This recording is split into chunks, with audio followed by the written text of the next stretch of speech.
Oh, hi, Omina-san. Welcome back to our playthrough of the Great Ace Attorney Adventures. We are going to continue where we left off last time with us playing through case episode 2, The Adventure of the Unbreakable Speckled Band. Now, this is a very unique case. It's one of my least favorite throughout the whole series, but we are introduced to Sherlock. And I can't wait to show you guys why. It's going to be a fun time no matter what, even if I don't like certain things about this case. So let's get into it.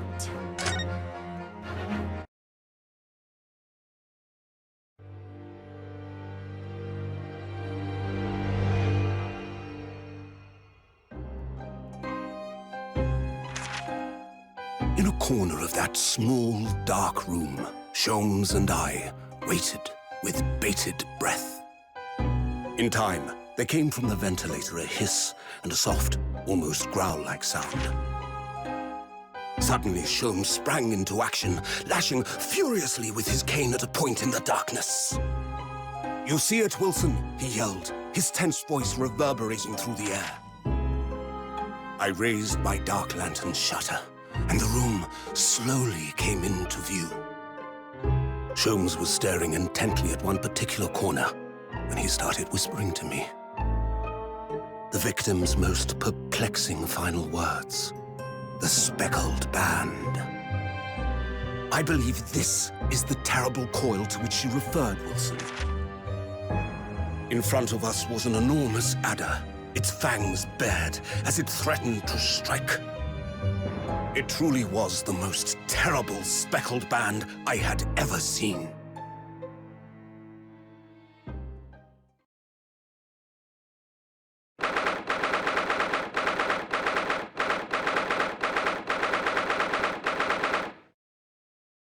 January. Oh, I missed it. It's automatically wait. Oh, nope. Sorry about that. Let us unravel this mystery and discover what events led to this curious murder. Pray, do excuse me. The cabin door was bolted from the inside when the man was killed. No marks to suggest the bolt was tampered with in any way. So, this would appear to be a locked room mystery.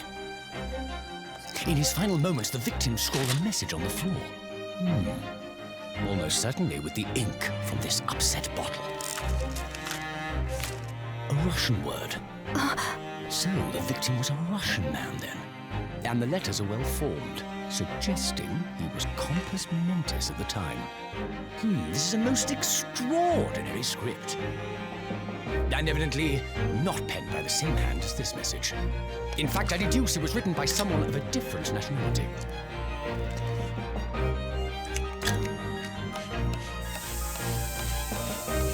This paper seal was placed just prior to the incident, by the victim himself, I would venture. Well, what have we here? Who are you, and what do you think you're doing here? No one must touch before maritime police come. We must wait! Shh. That won't be necessary. You see, in less than 5 seconds from now, I will reveal the killer to you. What? And you'll be wrong. Don't be absurd. This is murder. And in cabin locked from inside. Ah yes, the locked room. But that mystery is paper thin. You don't mean the culprit is in there? Who are you, and where have you come from? I'm a great British consultant detective, the only one in the world. Sherlock Sholmes. I presume you must have heard of me.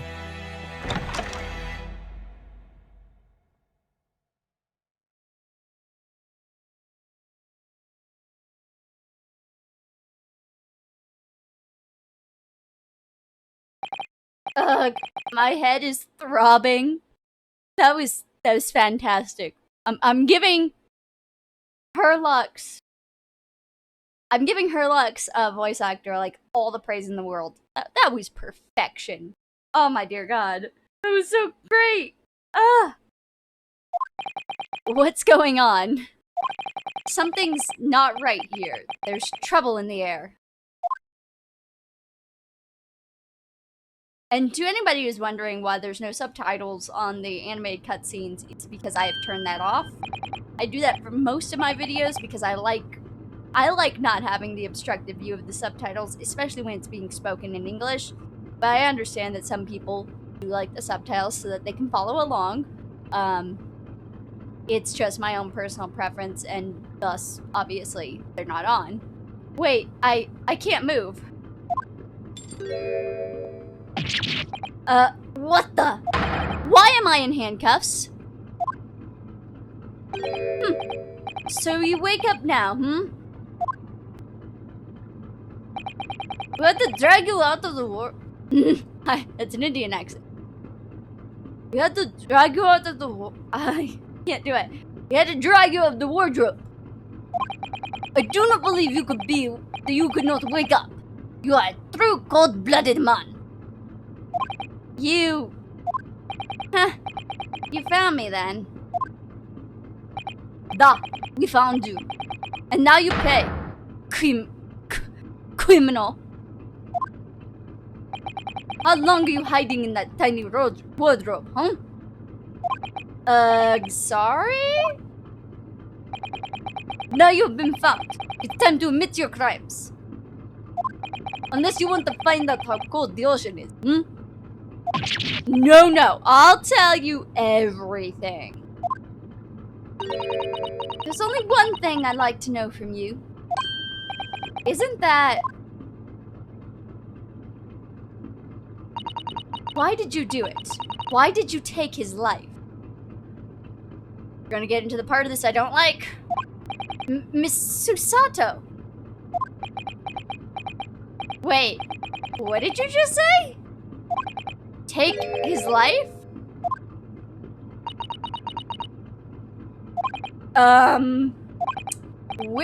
Where is he? Where's Kazuma?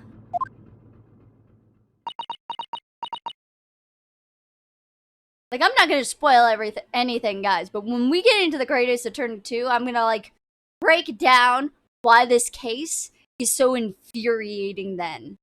But I'm gonna keep everything bottled up until that moment, so not to spoil you people who don't know why I hate this. Ha! You pretend not to know! You are the wolf in sheep's belt! You are the killer! Do not try and make excuses! What? Kazuma-sama's body was discovered not long ago. Here, in this very cabin, that was bolted shut from the inside. His body? Please, do not try to tell us you were doing this terrible thing in your sleep. Kazuma's dead? But he can't be. And these handcuffs, surely you don't think Yep, you have to defend yourself again. I have to know. Why did you take Kazuma-sama's life? I didn't, you know I wouldn't. Answer me, please. No. No!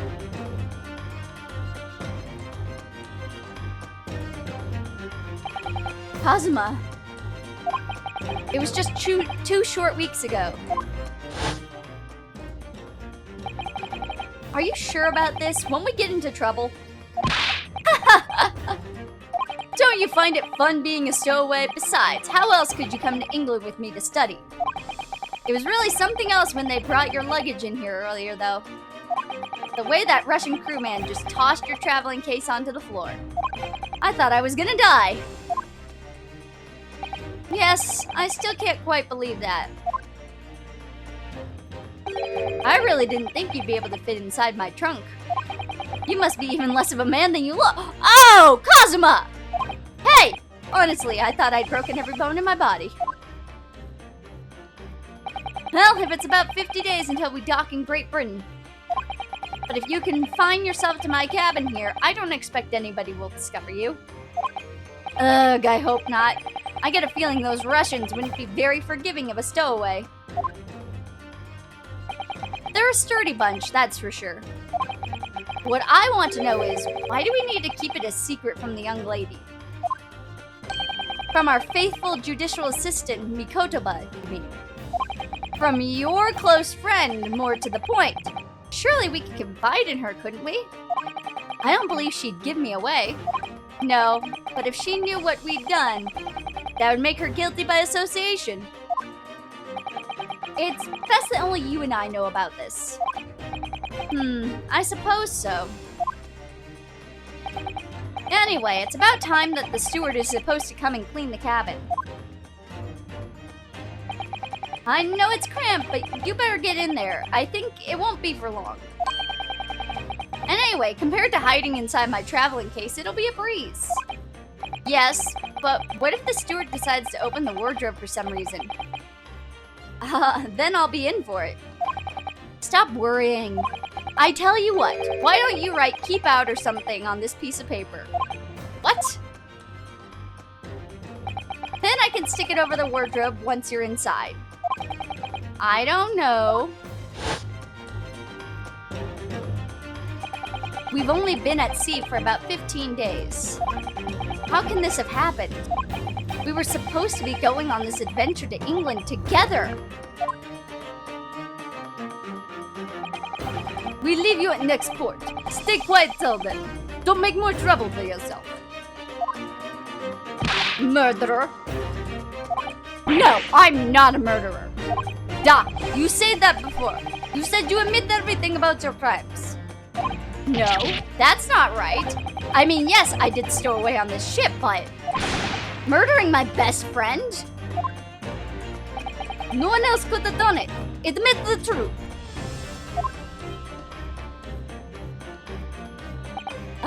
Susato-san?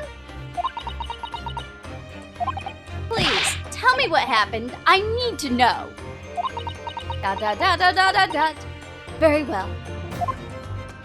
But here's something I would like to ask of you two. Ugh, those eyes. She looks like she's ready to destroy me.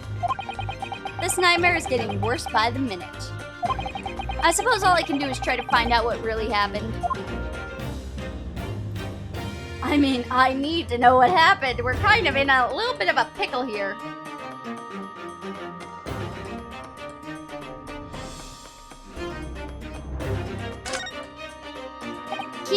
He really has been killed, hasn't he?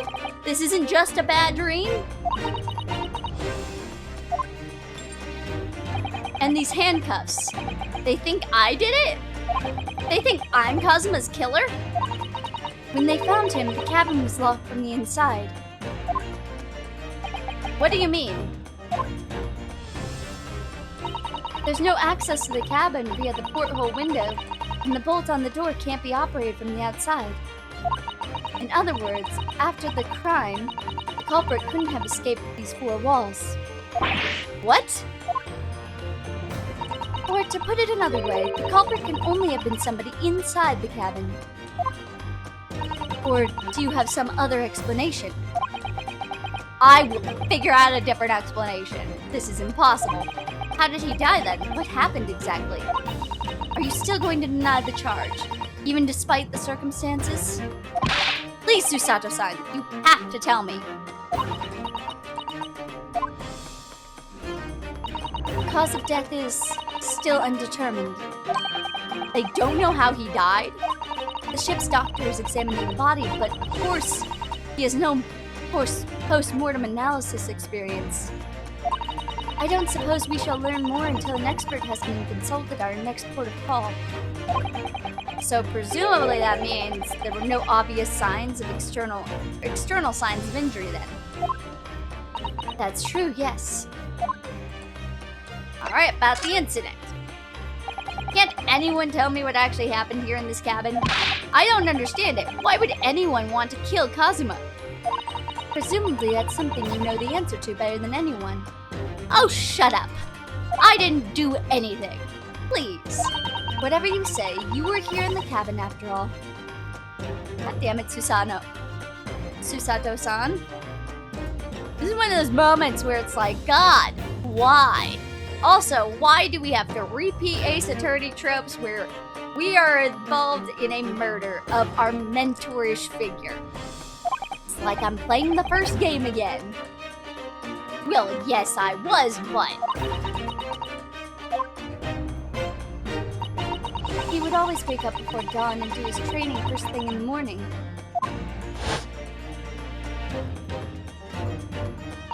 I was waiting outside his cabin as I have every day so far in this voyage. But this morning, he did not come. I could sense he wouldn't. Does that mean he was already dead when Susato-san arrived at his cabin door, I wonder? I knocked, but there was no reply. Then I started to become worried, so I went to find a member of the crew. The crewman forced the cabin door open, and when we managed to get inside, there was Kazuma-sama, collapsed on the floor.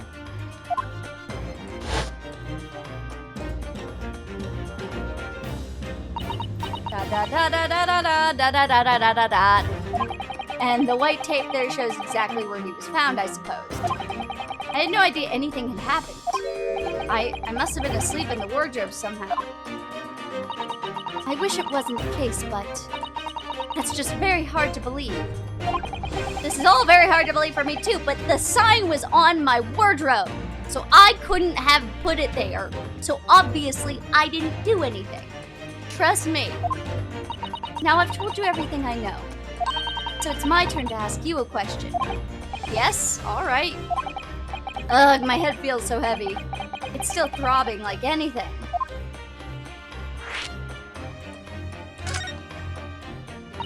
Why are you even on board this ship, Naruhodo-san? You said something before about being a stowaway, didn't you? Oh, yes. I'm afraid that's true. It's 2 weeks since we left Japan now, and I've been shut up in this cabin the entire time. I had no idea.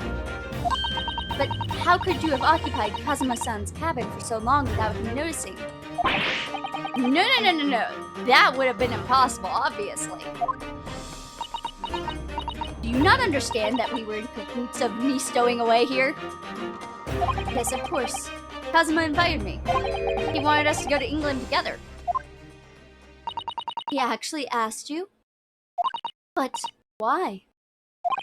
I'm afraid I don't really know the reason myself. I don't understand.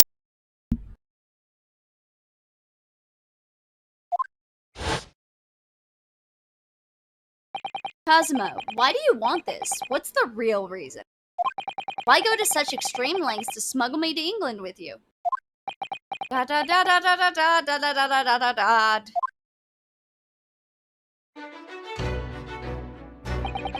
It's an idea that's been in my mind ever since the end of that incredible trial. I think I told you then, didn't I, that you ought to become a lawyer yourself? Well, yes, you did say that, but I didn't think you were serious. You have a talent for it, I can assure you of that. But I've never really thought about becoming a lawyer. Well, that's something you can decide for yourself. London is at the spearhead of cultural development, center of the world in many ways. There can't be any harm in seeing such an important place with your own eyes, can there? Well, no, definitely not. But on a personal level, if you were to become a lawyer, then what? Nothing. Forget it.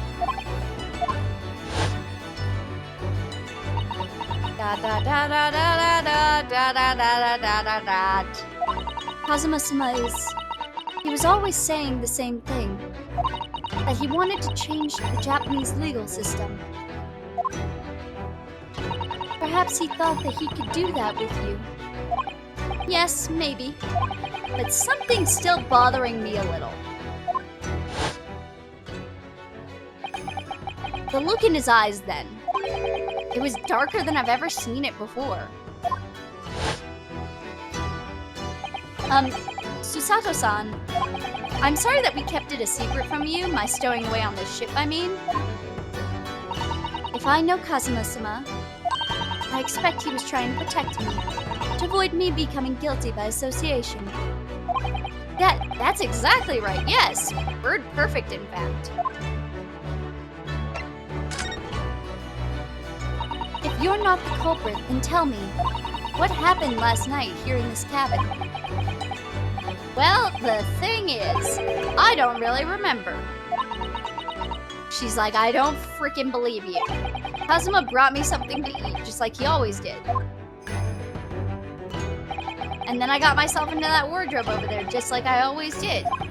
After that, I fell asleep. Well, yes.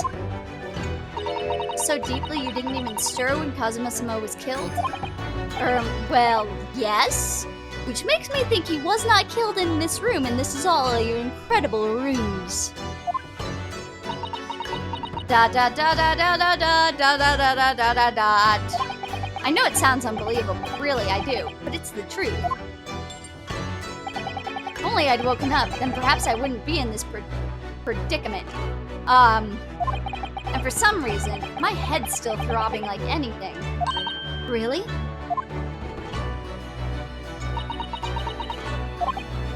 Is something wrong? Oh, no, it's... Please forget it. Susato-san, you have to believe me. I didn't do it. I really don't want to doubt you.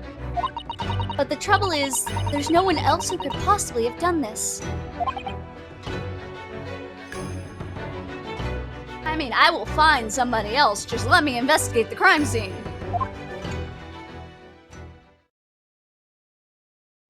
Kazuma, I don't understand. Why? Why did this have to happen? Ugh, I can't take this. Don't try to go anywhere.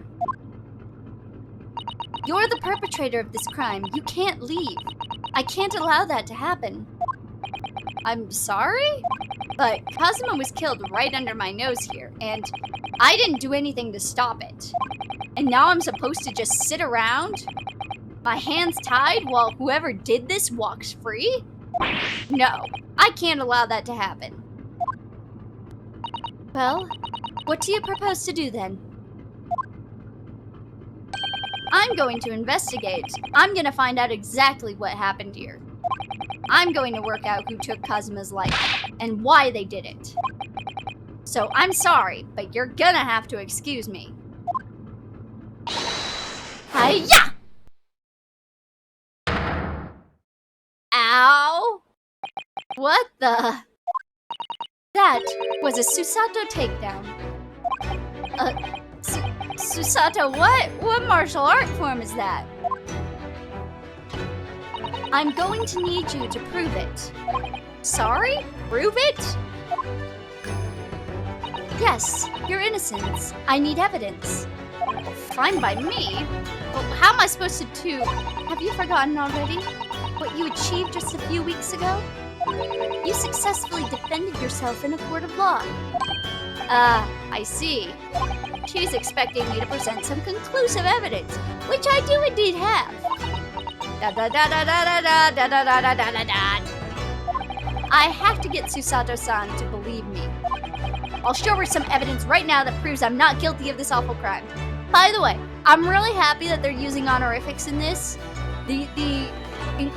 When pieces of media take out honorifics from something, it's really just disturbing.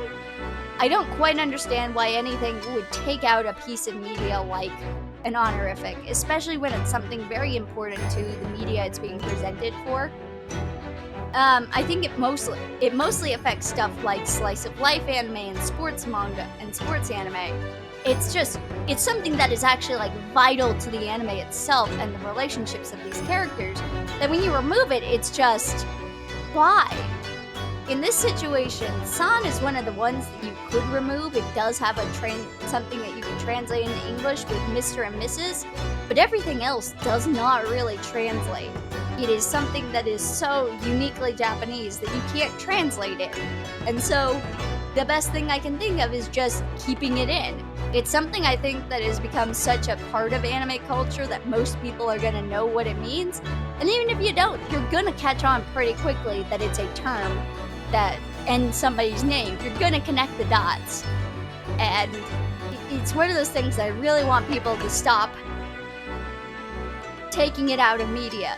And I mean this in like every sense of the word. Yes! Tell me, when I was discovered in the wardrobe before, was this piece of paper stuck over the doors? Oh, yes, it was. I remember clearly. I thought so. Kazuma always put it in place whenever I went to sleep in there, just in case the cabin steward or another crew member decided to look inside. So naturally, he did the same last night as well. Ah! Yes, of course. The gentleman who discovered you peeled that sign from the wardrobe door before he opened them. But if I were truly the culprit, I couldn't have climbed back inside the wardrobe and stuck this on the outside of the doors on my own. Yes, that's quite true. In other words, it's impossible that I killed Kazuma without an accomplice on the outside, and I obviously can't have an accomplice. Well, even if you are sprawled hopelessly on the floor, I can see why Kazuma-sama thought so highly of you. Thank you, Susato-san? Now, do you think perhaps you could help me up and write me the right way? Well, in light of that evidence, I don't see any reason why I should stop you from investigating in here, at least. Thank you. So you finally believe me? I'm sorry. No. What? I'm not sure yet. I can't rule out the possibility that you used some sort of conjuring trick to put the sign back in position. What does she think I am, a magician? For now, I suggest you investigate as thoroughly as possible in here. I'll do the same. Alright, let's get to work, Susato-san. Please don't misunderstand me. I still have my doubts. Oh. I shall be watching you to make sure you do nothing that might disturb the crime scene. I wouldn't want you using your conjuring tricks to destroy evidence, for example. Right. Well, anyway, I should make a start on investigating here, examine everything I can. Kazuma, I swear, I will avenge your death.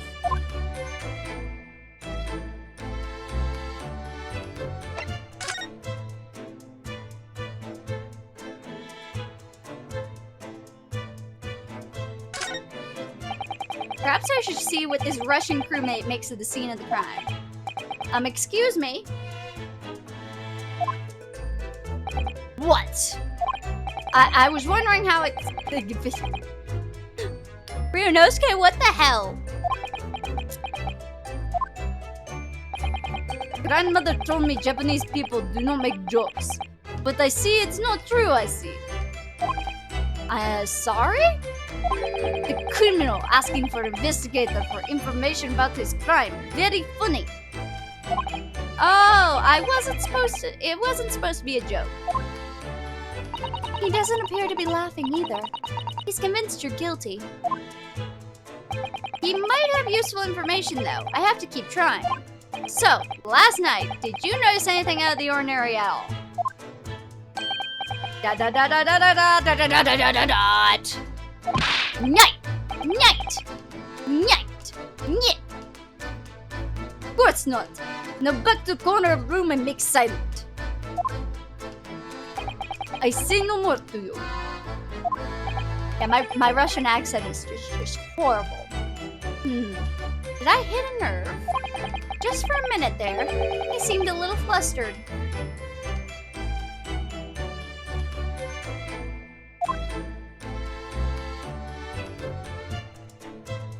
Oh dear, that won't do. Oh, what's the matter, Susato-san? Whenever I'm examining things, I always find myself so focused I forget to look around properly. Yes, that's not good.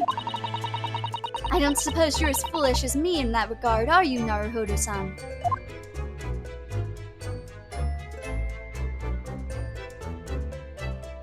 I'm sure you're careful to look around using blah blah. Yes, I know how to investigate a crime scene.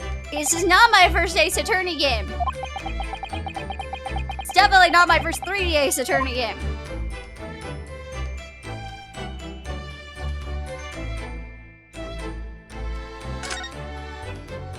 That's Kazuma-sama's precious sword. He never went anywhere without it. Yes, he was always saying that a Japanese man's katana is his soul. I believe he had worked very hard to convince the government to allow him to bring it on this ship. I suppose that shows how important it was to him. And now he's gone. But I'm not ready to let his spirit go just yet. Da da da da da da da da da da da da da.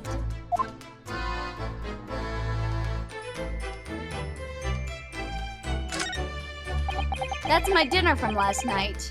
Roast chicken. It was really tasty. Yes, it was very delicious, wasn't it?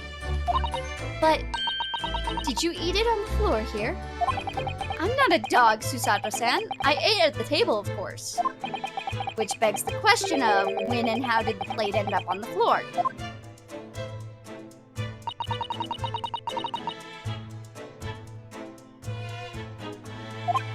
No, that's right, so he didn't touch it. Which means all the more for me. Oh no! Does that mean poor Kazuma-sama spent his last night on this earth with an empty belly? It's just too horrible. Ugh, now I suddenly have a guilty conscience and an achy stomach.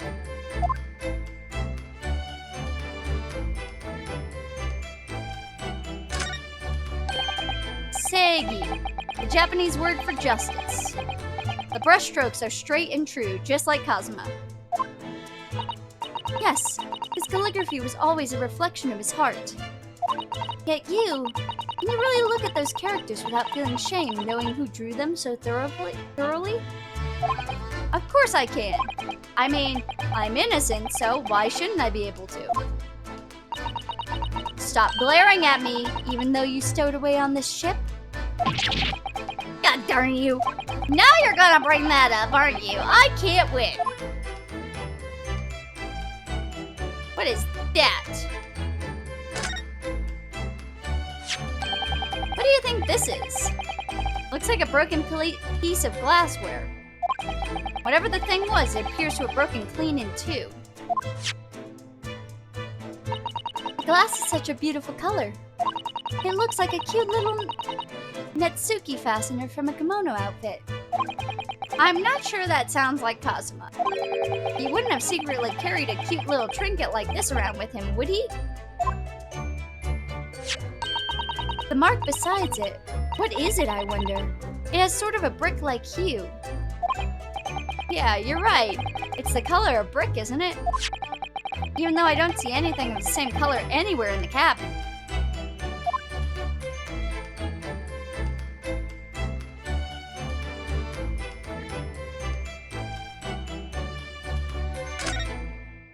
I've investigated thoroughly, but I can't find anything out of place. What? I wanted the message! Did Kazuma write that before he died? It looks like it's written in ink.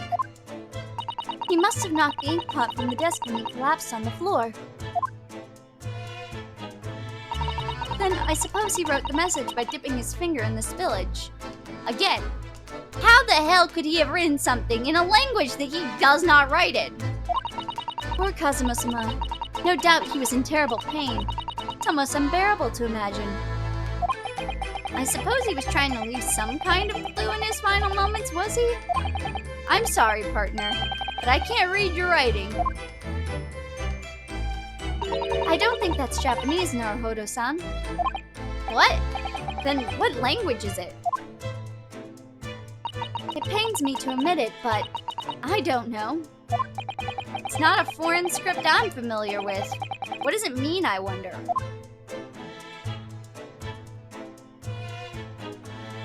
Come on. That's a very large traveling case, isn't it? Yes, it carries a lot of memories for me. Memories? What do you mean? Well, that's actually how I stowed away on this vessel. I was brought on board inside that case. Ah, yes. I see it says "this way up" in Japanese. Which in hindsight, I should have realized the foreign crewmen would not be able to read. I was turned over and over, and then I was tossed on the floor in here. Oh dear, being a stowaway isn't as romantic as it sounds. Well, it was less painful than a Susato takedown.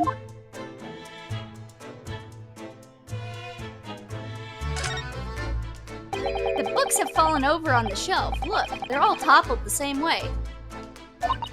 And what's this? A statue of some god of the sea? Although he's fallen over as well. Yes, it's almost as if the whole shelf had been ransacked. And everything mowed down at once. Mowed.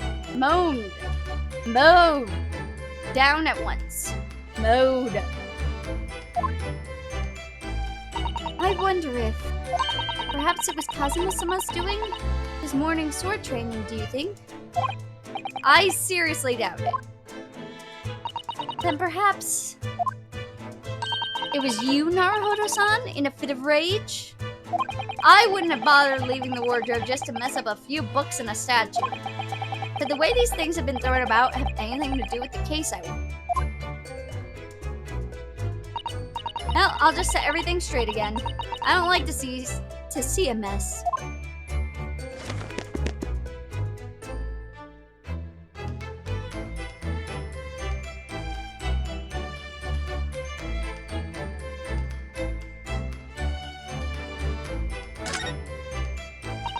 This is where dear Kazuma-sama would have set whatever he was writing. London Diary. Poor Kazuma, he didn't even make it to his destination. It looks as though the last entry is incomplete. Which means what? He was in the middle of writing it when the incident happened? Let's see what it says. It could be a valuable clue. That's out of the question. What? Kazuma-sama may have departed this world, but you must not read his private thoughts. But what if it's something important, something relevant to the case? He's like debating. All right, I won't read it.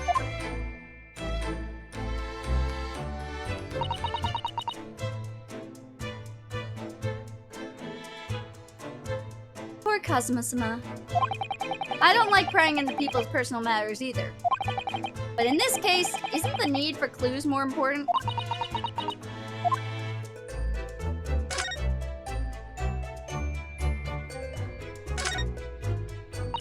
This is, yes, it's a bell cord contraption, I think. What do you mean, contraption? I read about it in a book I was studying that talked about life in Great Britain. Large households often have bell cords like this, which you can pull to ring a bell to summon servants. Really? That sounds almost magical.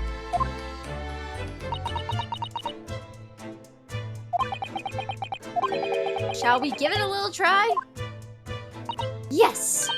In the interest of cultural research, obviously.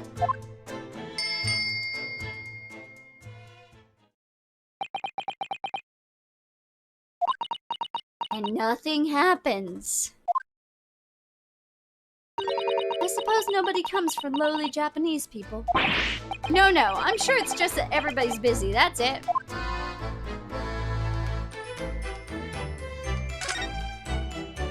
I think that's some kind of opening for a ventilator.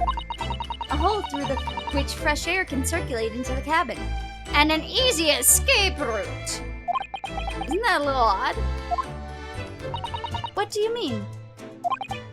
Well, this ventilator, if that's what it is, looks like it must be connected to the next door cabin. Yes, it would appear to, you're right. But if its purpose is to allow fresh air into the room, surely it should be connected to the outside. That's true. Perhaps it's so that rain and spray don't find their way in when the seas are rough or something like that? I suppose maybe that's it. Where the hell did you come from? As far as I can tell, it looks like he might be European. Oh, how did he... You've noticed the man too, haven't you? I have no idea who he is or how he got here, but he looks suspicious and tall. Suspiciously tall. Naruhodo-san, don't tell me. Do you really not know who that is?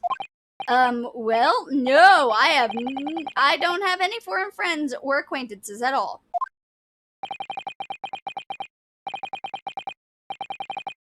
He doesn't look like a member of the crew. There's something very unusual about him. And is he investigating Kazuma's desk, or is he just playing on it? I can't tell. Well, in that case, we simply must talk to him, with him. Am I just imagining it, or does Susato-san almost look uncontrollably excited?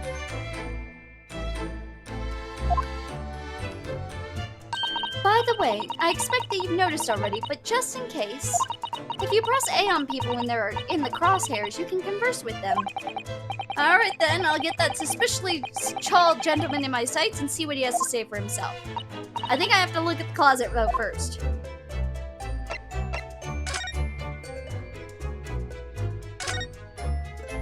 It's some 2 weeks since we set sail from Japan. Have you really been living in that wardrobe the entire time, Naruhodo-san? I think living isn't quite the right description. Oh no, I suppose not. Although it must have been rather exciting making this voyage on your own secret hideout. The trouble was, I never knew when a member of the crew might come in. So yes, I did basically have to live in the wardrobe. And last night was no exception. But because of that, you had no idea what was happening out here in the cabin. This is... nope, sadly not. Alrighty, let's talk to this man. Excuse me. Excuse me, do you have a moment? Shh! This is a critical point in my investigation. What exactly are you investigating? Maybe I should leave him alone? He seems a little unfriendly. Yes, perhaps that would be for the best.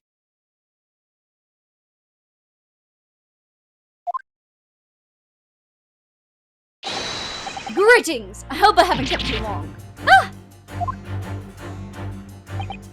What exactly were you doing on Kazuma's desk just now?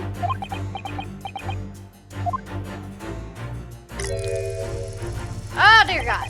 Ah, I see. Fascinating. Sorry? What do you see? Feels like he's looking right through me. Oh yes, everything is clear now. The train of reasoning has run its course. My deductions have crystallized. You have been in Afghanistan. I perceive just recently returned, if I'm not mistaken. What kind of effed up... what kind of bad detective are you? Sorry? What? Now, while venturing towards foreign climes, you find yourself in a most troubling predicament. Oh, well, that's true at least. But how? How the deuce did I know that, perhaps? It was really the most elementary deduction, hardly worth explaining. Have you perhaps managed to deduce anything else? But of course, a great many things. There is no mystery, my dear madam. For example, you have fled your native land, Russia, being as you are a merciless revolutionary. You leave 16 victims of assassination in your wake and now travel to England to blow up the Crystal Tower. You are really bad at this. And when the bereaved occupant of this very cabin discovered your identity, you ended his life too. Yes, I believe that summarizes the facts beautifully. No need to hide the truth now. Nothing deceives these eyes. Just to be clear, you are talking about me, are you? Certainly I am. Do you see another in this cabin who fits the bill? A Russian assassin with 16 victims to his name? I don't even see one person who fits the bill. So it's true. What? What the hell, Susato? What? And you're playing a revolution, too. You know I'm Japanese! It's shameful behavior, Naruhodo-san. Absolutely wicked. Listen, there's no way Hiya! What the frickin' hell? Now explain yourself. Tell me everything. This is ridiculous.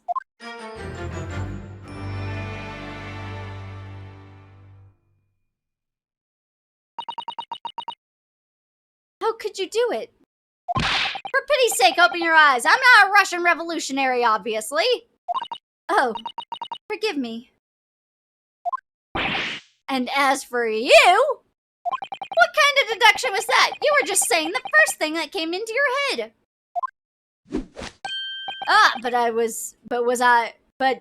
Was I not right? Whilst venturing towards foreign crimes, you do find yourself in the most troubling predicament, do you not? Well, yes, maybe. Ha! There you have it, you see? What do you make of that, That you're right 1/5 of the time? Well, to be honest, this ship is en route to England, and I'm in handcuffs at the scene of a murder. So, I'm not really sure you could call it a deduction. It's more plain observation. Indeed, an observation, my dear boy, is the basis of all deduction. My method is founded upon the observation trifles. You see, I announce my feelings with a brassy certitude. And more often than not, I'm right. Ha! I don't think you introduced yourself.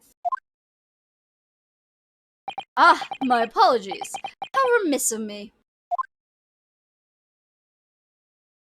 I am none other than the greatest detective of the century, known to men and women the world over. The immensible Sherlock Holmes. So it's really you. The actual Sherlock Holmes. The very same,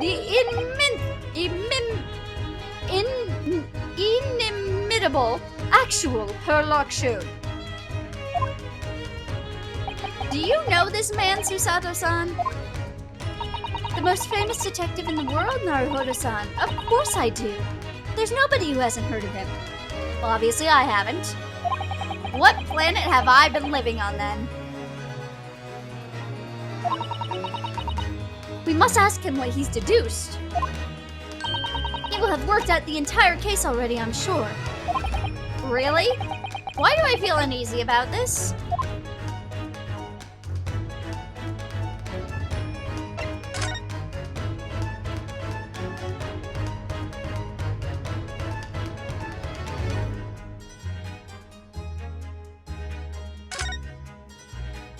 So, you're a great detective, are you? Sorry, what was your name again? Indeed, I am none other than the one and only Sherlock Holmes. Oh, I see. You're German? Sherlock, was it? No, I have no hair. I mean, I have hair. Please call me Holmes. You can read all about my exploits in this exciting London publication. Oh yes, the Rancid magazine. Rancid magazine. I'm saying that wrong, aren't I? Full of wonderful short stories and interesting articles from Great Britain. I never miss an issue. I have it sent from England especially. Yes, here it is. The Adventures of Sherlock Holmes. So, you're the protagonist in a series of short stories then? Indeed I am. And you've read so many of your own stories, you started to think you really are a detective. Make no mistake, I'm not a poor deluded fellow you take me for. Your inference is backwards. Backwards? My trusty biographer records my greatest detecting achievements and chronicles them in the magazine. You have a biographer, do you? Doesn't everyone? Mine goes the name of Dr. Wilson, presently keeping shop in London. Dr. Wilson? I must say, thanks to that publication, I've been fantastically busy of late. Why, this very moment I'm returning from Asia, having solved the mystery of the cursed royal crown. Really, I can't work out whether I should take this man seriously or not. Deduction, you see, is to me a science. Logical reasoning in its purest form. A science? Really? Really? The astute observer notices even the most subtle reactions on his subject. A fruitative glance, a twitch of muscle, a slight inclination of the posture, fingernails, arm sleeves, furrows in the skin, all these things are data. Right. And the trained logician makes deductions from this data in the blink of an eye. The ultimate conclusion is, without fail, the truth. And as I demonstrated only a few short moments ago. How can you look me in the eye and claim that? So you see, I have a turn for both observation and deduction, and fame. That is what makes me the one and only Sherlock Holmes.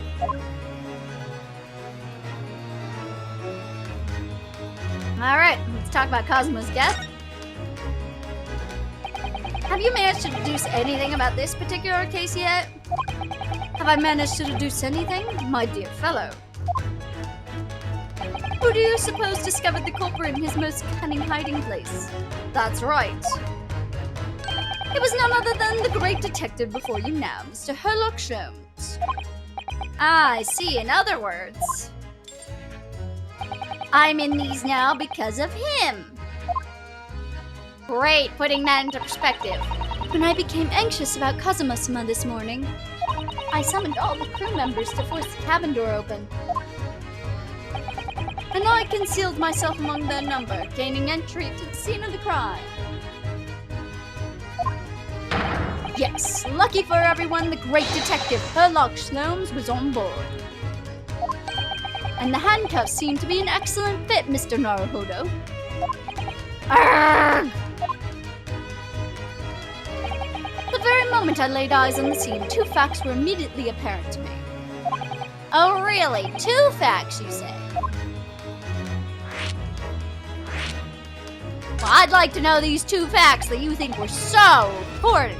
Mr. Sholmes, tell us, please. What two facts were apparent to you when you came into this cabin this morning? Ah, yes. But first, let us be precise. The two facts in question were immediately apparent to me. Yes, I understand, but what were they? Allow me to elucidate. The two facts that I deduced from a mere momentary glance at the scene of the crime were as follows. Number one, the cabin was locked from within, rendering escape of the culprit out of the question.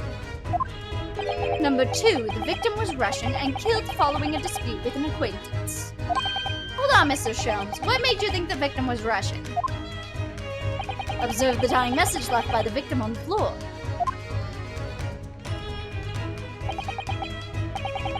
That is a Russian word for wardrobe. Do you really think Kazuma-sama could have left a dying message in Russian? In their final moments, many find their native tongue to be filling their head, but this young man, Russian. Kazuma was Russian, was he? Well, your deduction is really freaking wrong. Initially, I considered Guard Rob. Maybe the name of a killer, a certain Robert Guard. But in the interest of thoroughness, I decided it would be wrong not to look inside the wardrobe here at least. Where you found Mr. Naruhodo sleeping soundly. Quite so, I found you, the renowned Russian revolutionary killer. Why is it that I'm Russian too? Like the two characters that look almost 100% Japanese. Oh, Russian. I observed that you were wearing the same item. In other words, you were acquainted. And if my memory serves, that outfit is the traditional Russian people. Our school uniform said the traditional dress of Russian people? I had no idea. And I had no idea the detective could get something so wrong. I took a photograph of the victim in the message, that I might analyze it for possible hidden details.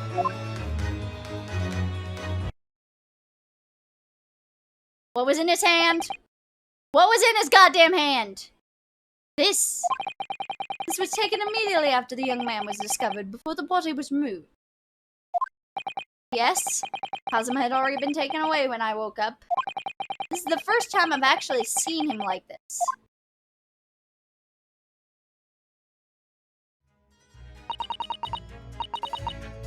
Are you alright, Mr. Naruhodo?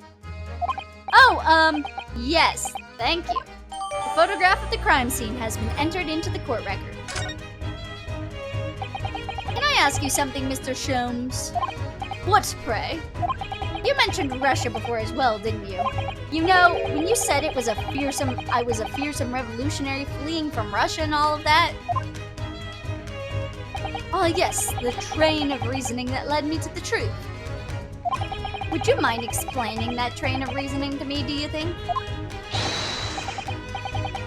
Oh, I can't say that. Certainly, if it interests you. How many times I'm not Russian and I don't speak Russian?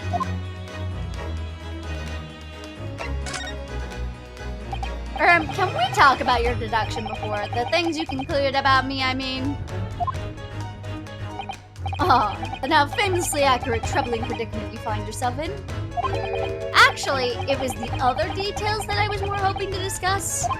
You know, the merciless Russian revolutionary and assassin of 16 part. Yes, the more sordid details. It was fairly commonplace deduction. Here we have this morning's paper. The main headline reads... Revolutionary Vlen Bolshevik flees Russia to via Shanghai. This vessel made a port call at Shanghai yesterday, and last night the young Russian was murdered. Since when was Kazuma Russian? He's not. It sounds like Mr. Sholmes has concluded he was Russian because of what Kazuma-sama wrote on the floor. It was a simple act of reasoning to realize that the culprit of this crime was the same merciless revolutionary, one who would kill the very man who helped him escape after his true identity was discovered. Yes, you, Vlen Bolshevik? No. How could it be me? I don't look anything like this man. Just look at his face. Well, you are a fearsome revolutionary after all. And you're an idiotic detective. Therefore, you have no doubt learned to revolutionize your appearance as well. Ugh, please. And I might add that your name does not appear on this ship's passenger list. Need I say more? Well, that's because I'm a stowaway. What about the other details? The 16 victims of assassination and blowing up the Crystal Tower? Yes, the journalist clearly interviewed the man and printed all these particulars in the article. The deeds the man has perpetrated thus far and those he is plotting. Yes, everything about the revolutionary Bolshevik was included. There can be no mistake. Do revolutionaries usually agree to interviews with news reporters, I wonder? And what about the part where you said it was just returning from Afghanistan? Also quite clearly stated here in the article. Bolshevik has recently returned after a period of subversive activities in a war-torn region of Afghanistan. Where even is that anyway? This Afghanistan place. Here, take the paper for yourself. As a little memento of this great deduction. Oh, thank you? I've absorbed all that is interesting me within its pages, but I see no rubbish bin nearby. The article about the revolutionary has been entered into the court record. And you may find the article on the back page of interest as well. On the back? Cast your eye over it sometime if interest takes you, though you may need someone to interpret. It's all written in Russian. I couldn't hope to read it. But I suppose it wouldn't hurt to just glance at the article. Maybe there's a picture or two.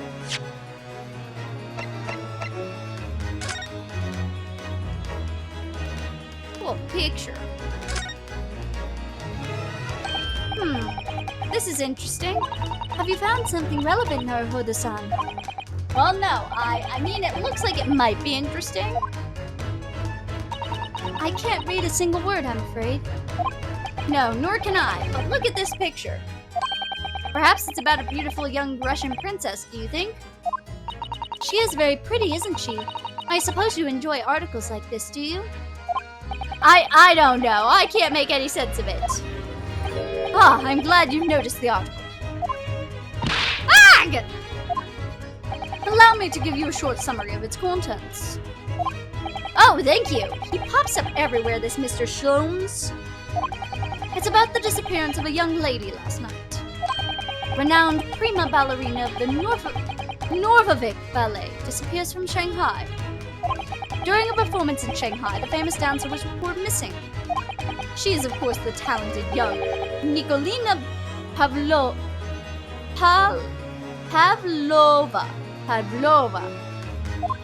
Why are Russian names so hard to remember? It would appear the woman in the costume when she was found to be missing from her dressing room. Wearing a diamond tiara you see pictured, which is worth some 20,000 rubles. Oh, how much is 20,000 rubles? I have no idea, but I'm quite sure. It must be an unbelievable sum of money. Susato-san's eyes are shining like diamonds themselves. The tiara is the property of the Norvavik Ballet. It would seem the director is beside himself with worry. Yes, I'm not surprised. The company is most anxious to recover both Miss Pavlova and the valuable tiara. They've requested international assistance at all ports with sailings to Great Britain. Could this be another case of a Russian fleeing his or her country? It does seem to be the Russian thing to do. I'm not even going to dignify that with a response, Mr. Naruhodo. The article about the ballerina has been entered into the court record.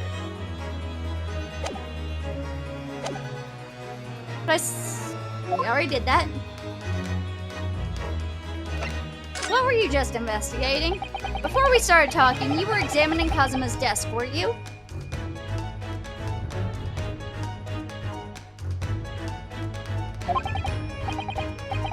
Kazuma! Ah, yes, the victim. Did you notice anything useful? Anything at all? Observe for a moment the desktop of the victim.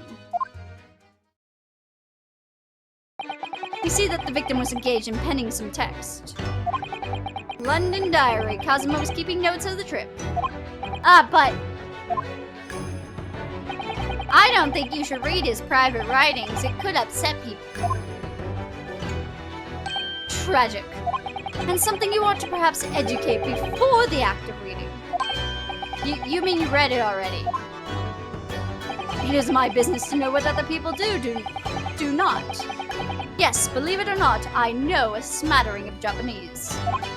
Oh, I see. Well, you're about to know what a Susato takedown is.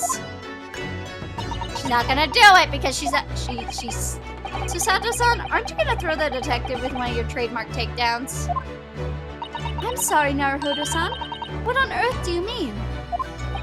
Life is so unfair. I agree with you. God, Susato-san. Anyway, to return to the matter at hand, namely this diary belonging to the victim. It would appear the final sentence is incomplete, as if the author were cut short. Tell me, what is the nature of the writing? Pray be precise to the detail. Oh, but I thought you knew Japanese. A smattering, dear boy. A smattering. Sayonara, bonsai, mikato. Nado nado. I trust you're suitably impressed. But this diary is littered with complicated-looking characters, which I can read precisely none. So what was all that showing off about before then? If you would be so kind as to show me, I would be happy to read it for you, to you, Mr. Sholmes. I'm much obliged, my dear madam. The final entry here in Kazuma-san's diary consists of just two short sentences. The first reads, 1:23 a.m. I can hear a faint whistling sound. A whistling sound? These are very deep waters. Pray go on.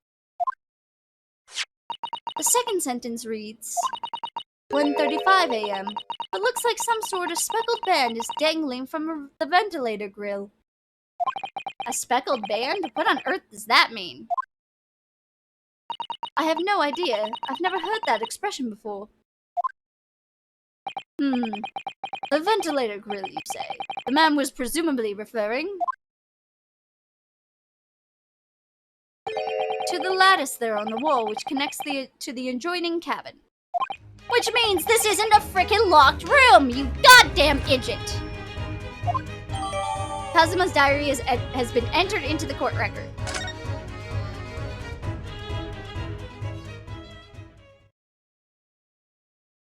So, I believe I've given you enough to consider for the time being, at least. Ah, do you have somewhere to go? As it happens, the victim's writings in his diary have piqued my interest. A matter which warrants further investigation, I believe, and I am still too long the seasickness takes hold. Oh, I suppose. You're thinking of investigating the cabin next door, which the ventilator connects to. Great detectives are a curious breed. Our mind rebels at stagnation. We crave mental exhilaration. Oh, so yes, I intend to investigate. Hence, the truth will become clear soon enough. Do you think perhaps that we could go with you?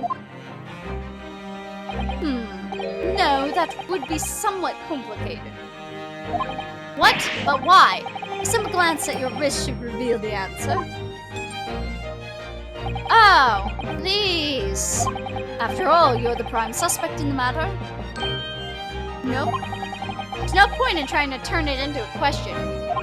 You're the one who decided I was the culprit in the first place. Whatever do you mean? I have no recollection of naming you as the culprit at any point.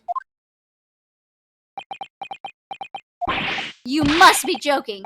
You just said it only a moment ago. Dear me, you are clearly misguided.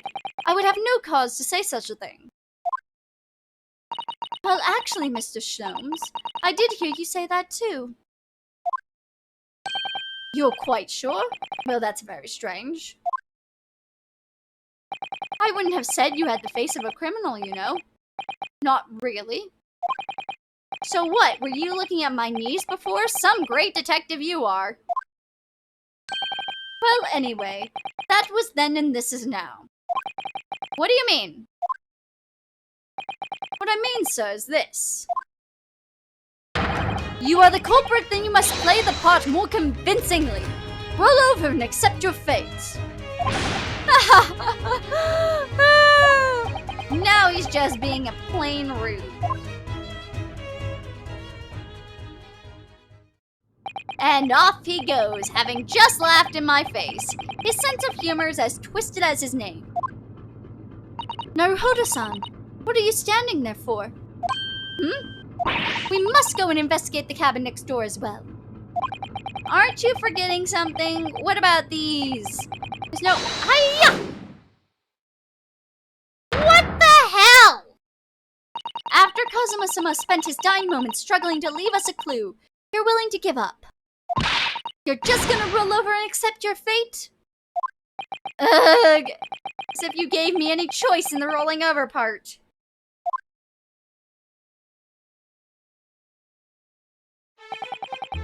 I think we still have some investigation to finish off in here first, don't we? Let's carry on examining what we can in this cabin while we wait for the chance to slip next door. Good idea. Situation doesn't look too good for me, but there are some things I can do to help myself. And I owe it to Kazuma to do everything I can to find a way out of this. And bring the real culprit to justice.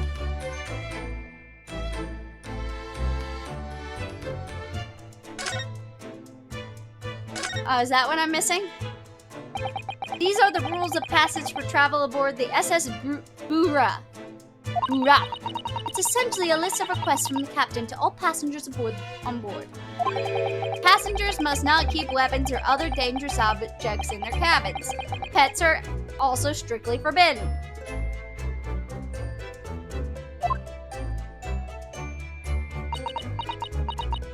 Shut up, Susato. What? Why are you staring at me? Oh, sorry. I was just thinking. Are you more of a dangerous object or a pet? I can't decide. Well, one thing's for sure. Either way, I wasn't supposed to be in here.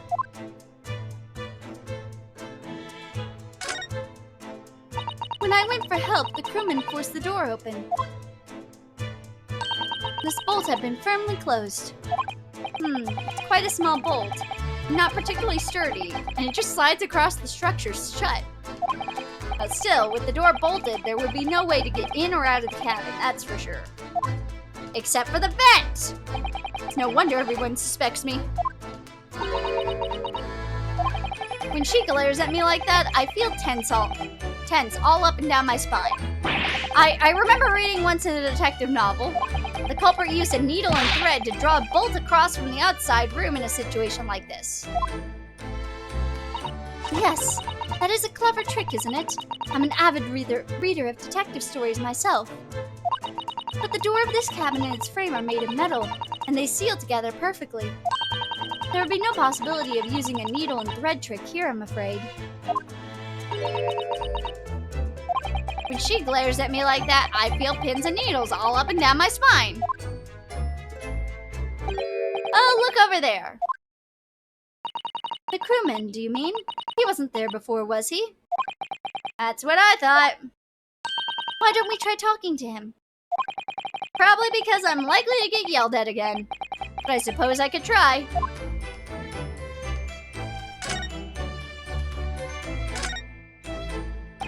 Is something wrong, Naruhodo-san? Oh no, it's just that crewman standing by the door.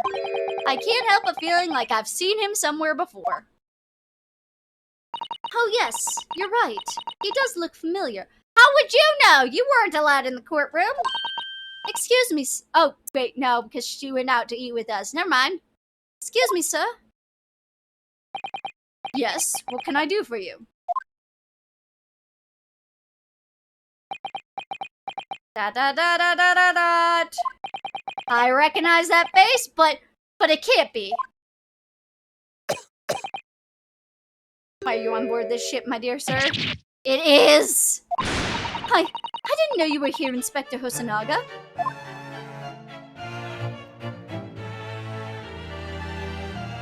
Hello again. What are you doing here? I think that should be my line.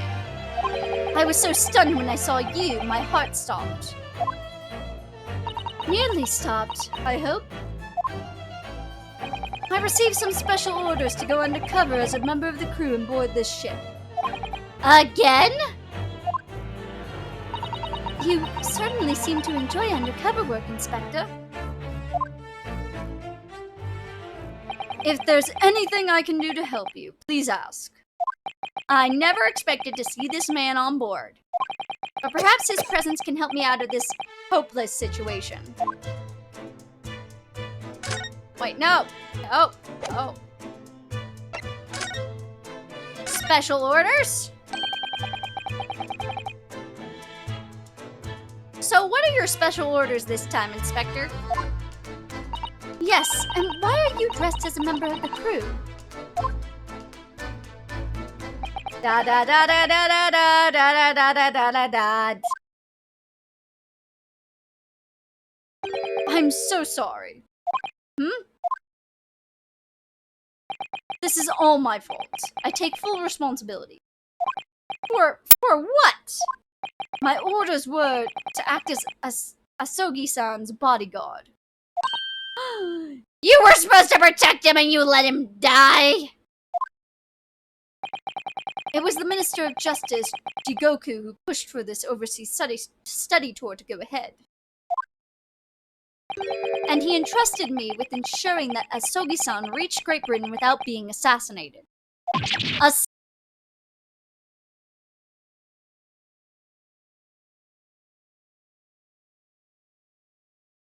I'm not sure. But these are complicated times. There are tensions between the world's greatest powers. Minister Jigoku said we should be prepared for all eventualities. This is incredible. I don't believe it. Kazuma-san was assassinated? We don't know that, but it's definitely a possibility that's been put on the table. Obviously, we couldn't give Asogi-san a visible security escort. Which is why I'm undercover now, posing as one of the crew. I see. And I didn't take my eyes off him the entire time we've been on board. From morning until night, every day. But I never imagined it would happen here inside his own cabin. Not here on the first-class deck. Da da da da da da da da da da da da da. I've failed miserably at my assignment, and Asogi-san is dead as a result. I'm a disgrace. All I can do is humbly apologize. Inspector. So if there's anything at all I can do to help now, just say the word. Permission to investigate, please? We're doing what we can to investigate Kazuma's death ourselves. I thought you might be. You didn't do it, did you? You're not the killer? Of course not! We'd really like to investigate the cabin next door. Yes, we need to be allowed out of this cabin. I will present you with evidence. I'm sorry. What? You've been deemed a risk to the ship's safety. If you moved even to touch a handle of the cabin door.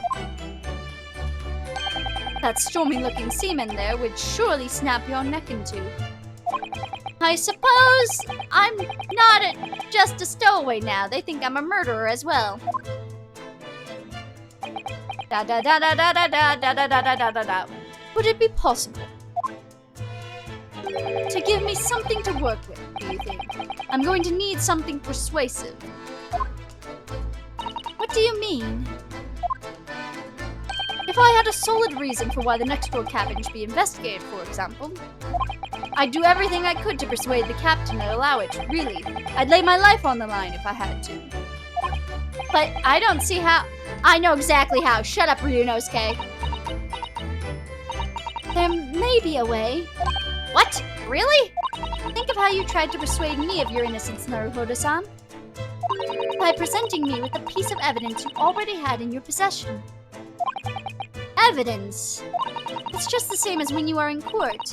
You must have done it many times during your trial. Simply select the present panel and choose some evidence that Inspector Hosonaga could use.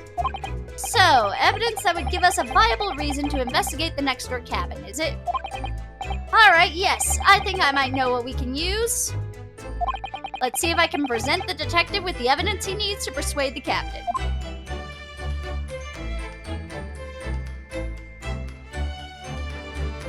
Alright.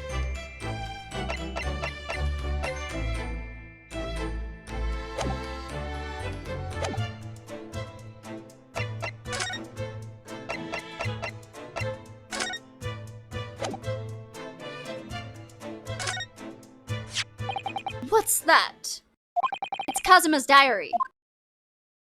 Just before he died, Kazuma-san wrote something rather strange in his diary. Strange? In what way?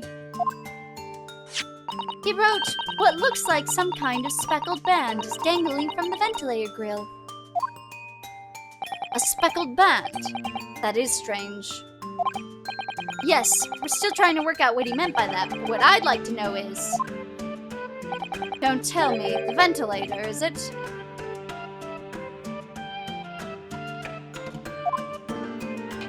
You're very astute, Inspector.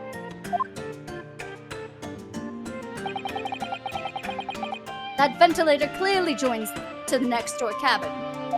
That's right, so if we could investigate in there, we may be able to work out what the speckled band was.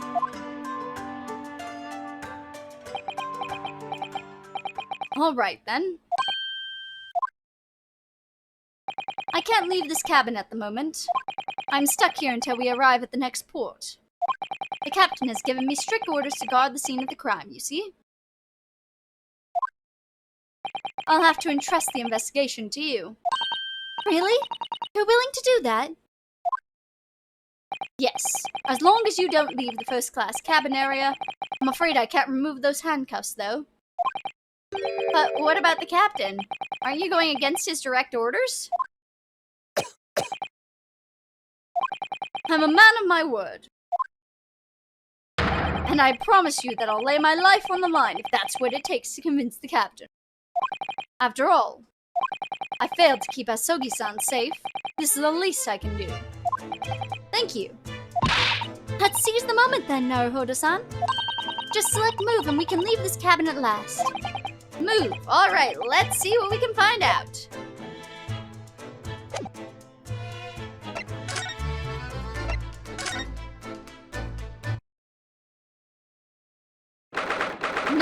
January, 7:48 a.m., SS Bura First Class Cabin Passageway. Why is it called a passageway instead of just the hallway? Whew, I'm finally out of that cabin. I have to admit, this isn't quite what I was expecting. It's less spacious out here than I thought it would be. And this is the most luxurious combination. Yes, indeed. Kazuma-sama was being sent on the study tour by the government. That's why he was being put up in a first-class cabin. Even still, this is about twice as large as my accommodations in the steerage. Really? That must be awful. Oh, look over there. That's another crewman keeping watch, and he looks enormous.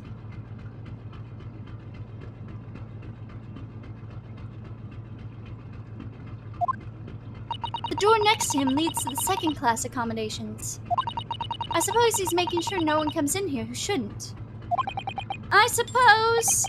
like people in handcuffs? Naruhodo-san, you look like a little boy visiting a toy shop for the first time. I would have thought you'd be used to the ship by now. You've been at sea for 2 weeks already. Well, yes, I know. But the thing is, I was inside Kazuma's trunk when I first came aboard. And ever since then, I've been shut up inside that little wardrobe. It must have been a very trying time for you. Please, don't give me that pitying look.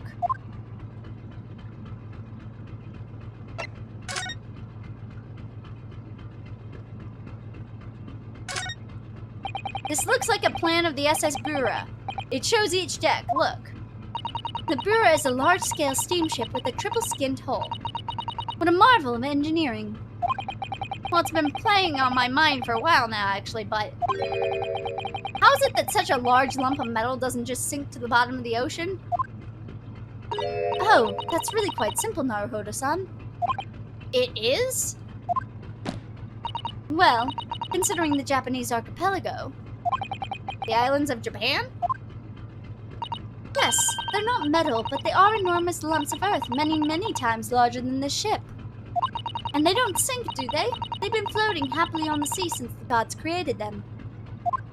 Well, I suppose so.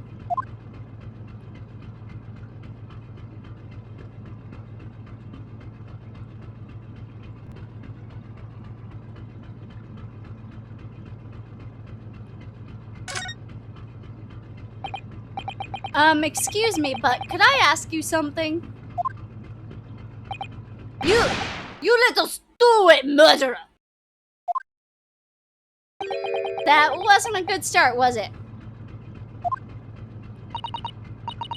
Alright, let me try instead.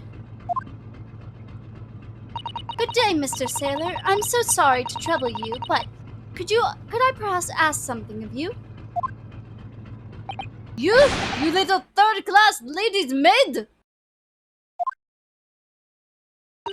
Oh. We seem to have caught this sailor on a bad day, Susato-san.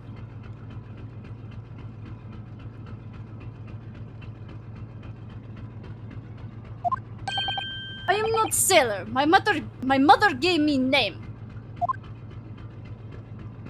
I am senior crewman. Beef Stroganoff.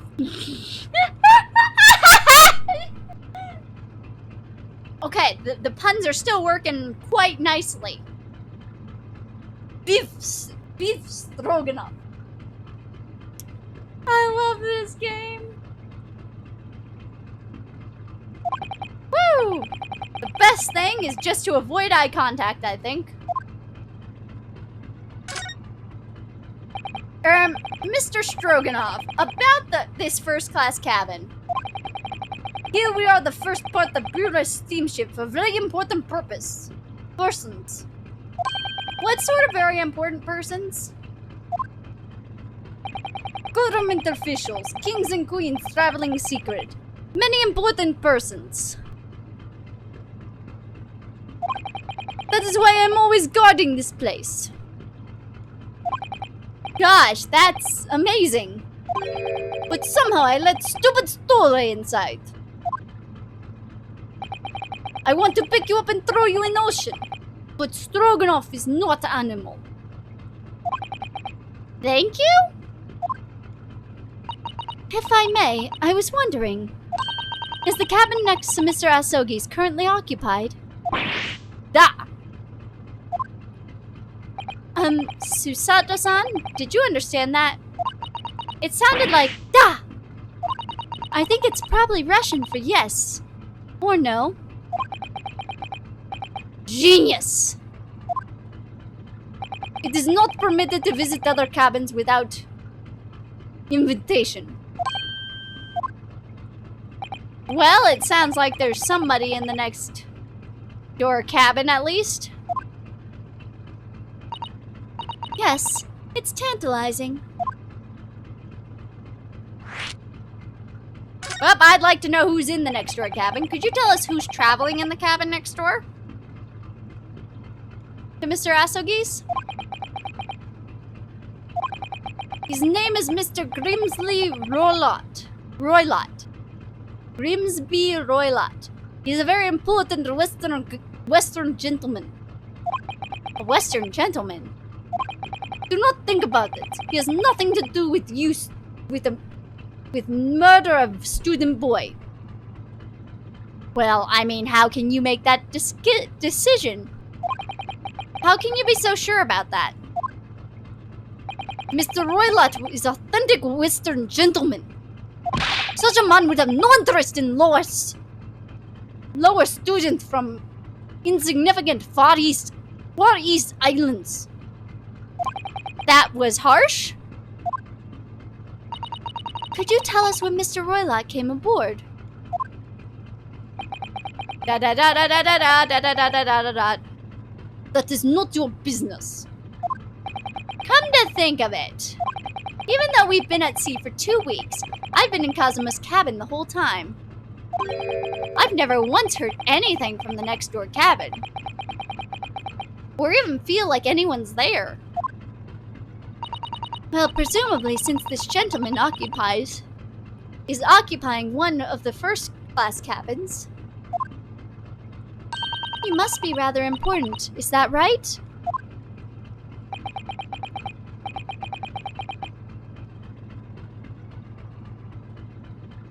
That is not your business. Well, now tell me about last night, my dear man. Are you on watch here all the time, Seaman Stroganoff? Da! All time. So criminals like you can't come in or get out. I wonder, did you tell us anything about last night at all?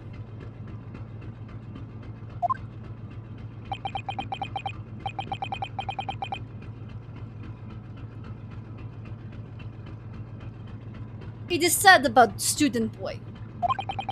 Were you on watch last night as well? Of course. And did you notice anything at the time? Anything unusual? Yet!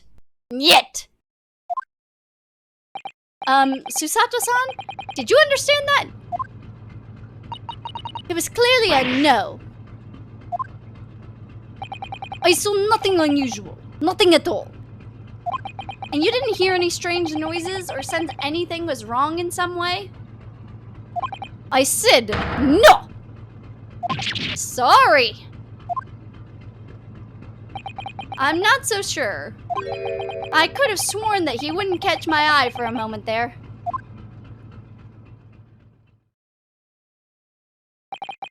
This is enough. I cannot say more now. Oh. It is time for me to report to Captain. You must return to cabin. Yes, alright. Bulkhead to second class area is staying locked at all times. You escape when the lobster whistles at the top of the mountain, or as the English say, when the pigs fly. Yes, I understand. Good. Now we can investigate this area properly. Shall we? Definitely.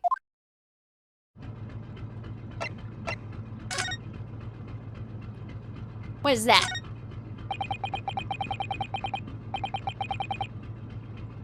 That book on top of the table really is huge. There's a pen with it, too. Yes, I'm sure that's the ship's log. Shall we have a little look through it?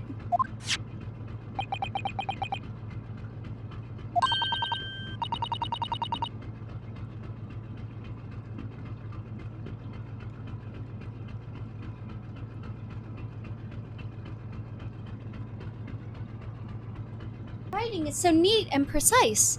Every detail about the voyage has been meticulously recorded. You wouldn't expect a rough and ready sailor to have such beautiful handwriting. Anyway, look here. Last night's log is mostly blank. Presumably that means that there was nothing to report, or that someone wasn't actually there.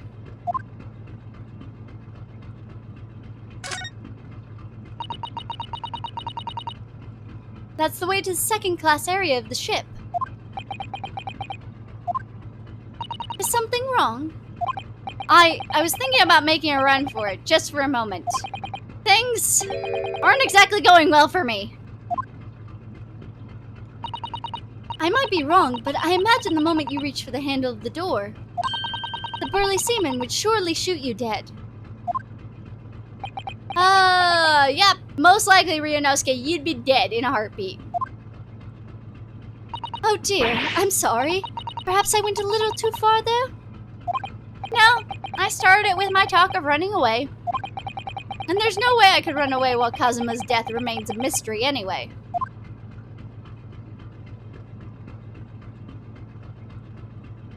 Alright.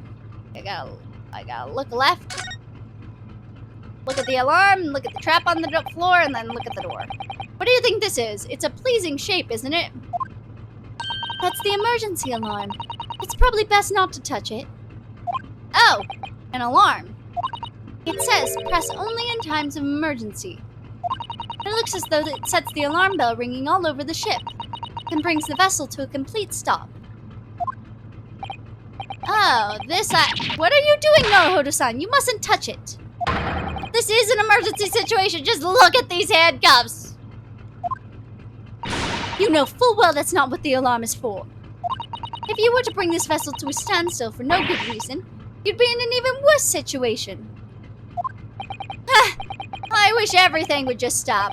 This ship included. If you have to do something foolish, at least make it something that doesn't affect anyone else. What is that? Ah, a trap for catching mice. Yes, we have plenty of those back home in Japan. Although they seem to be using a lump of chalk or something as bait. Let me see. Yes, I think that's what's called cheese. It's made from the milk of cows. Cheese. I wonder what that tastes like. You can't eat it, Naruhodo-san. the trap will snap shut on your fingers. Really? But, I suppose you're right. You weren't actually gonna try it, were you? All I've had to eat for the past couple of weeks is Kazuma's leftovers. You don't know how hungry I've been in that wardrobe. Poor you. I'll find a little snack for you later. Alright. This is it. And this is the cabin next to ours, the one the ventilator connects to. Yes, the ventilator from which Kazuma-san wrote that he saw a speckled band emerging. Maybe who's ever in this cabin can help solve that particular mystery. Let's ask. Knock, knock.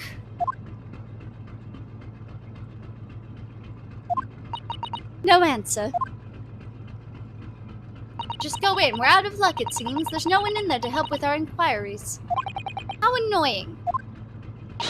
Ah! What was that just now? It came from inside the cabin. Such a high-pitched scream. It must have been a woman. Stand aside! I'm about to break the door down. Mr. Shlooms! I shan't be stopped. When the fit is in me, I shall revel in knocking doors off their hinges. Kicking doors off their hinges. Please, wait, Mr. Shlooms. The door doesn't appear to be bolted. It doesn't? Then how the deuce am I dispatched to this muscular urge? What pray can I kick? I think we should go in. There's no time to think about stress relief.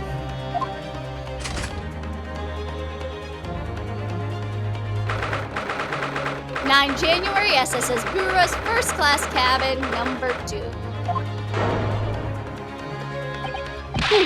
Who are you? A Western gentleman? This man looks Russian to me. We heard a woman scream, which means, in my opinion, you are probably a woman. A woman?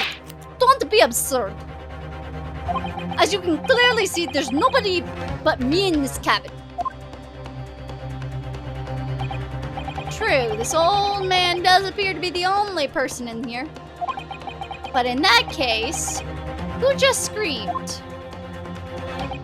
Get out, all of you! Now! Please excuse the intrusion, but you're Grimsley Rolot, I believe. Yes, that's me, and you are? I am the one and only, the actual Herlock Sholmes. You've heard of me, no doubt. No. I am a great detective among great detectives, one who adorns the cover of popular magazines, no less. So I assure you, you may trust me completely. The man uses that magazine like a business card. Basically is. A detective. I do not trust detectives. We distinctly heard a scream emanating from within these walls. But there wouldn't appear to be a lady concealing herself in the wardrobe this time. So I might be as bold as to ask you to open that small traveling case. What? Don't be stupid. How could anyone fit in a small trunk like that? But it's quite fashionable these days, is it not? Traveling inside one's trunk. Don't look at me! Oh my! Did you see that, Mr. Naruhodo? Yes! The case just shook. Leave, now. Otherwise, I call the steward. So this is Kazuma's neighbor, Mr. Grimsby Roylott. There's no doubt about it. This strange Russian man is hiding something. I couldn't agree more.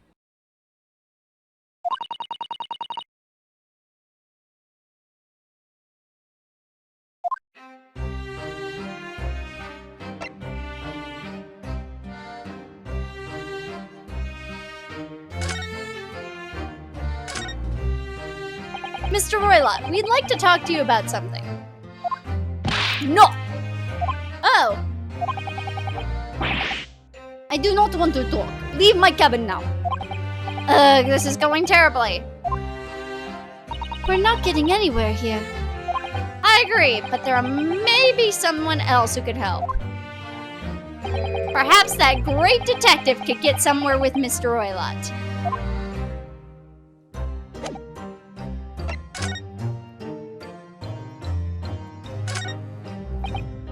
Do you have a moment, please, Mr. Sholmes? You need only address me as Sholmes. That's what I just did, isn't it? Well, Mr. Sholmes, what were you doing in there? Why, I was resting, of course. Resting? Indeed. I was contemplating our sea voyage from the confines of a wardrobe while waiting. Waiting for the inevitable time that you would need to call on my great powers deduction into service. Oh! And it would seem that the hour is upon us now. The time has come. Am I mistaken? Well, no, actually. You're spot on, for once. Observe closely. Our Russian host is in this cabin. Mr. Roylott is clearly trying to hide something. And do you know what that most effective weapon to use against a Russian hiding a secret? Why, the truth, of course. Though it should be pointed out that such methods are not exclusively for Russians. Right. Can you imagine how the Russian will react when the secret he guards so closely is exposed? Would you like to witness it? Oh yes, please. Well then, what you're all about to see may very well astound you. For I am about to apply my great detective, greatly admired great deduction to the case.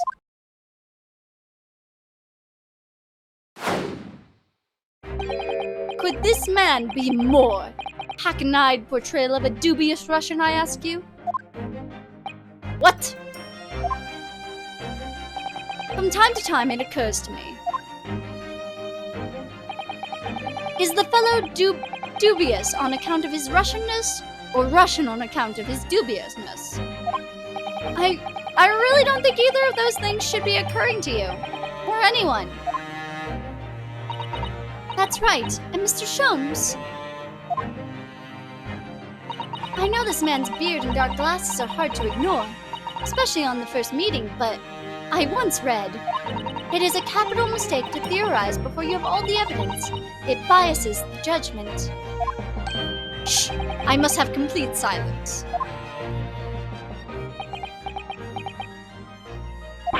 What are you doing? Why are you peering into my face like that? Ah, just as I thought. Yes, I've quite made up my mind now.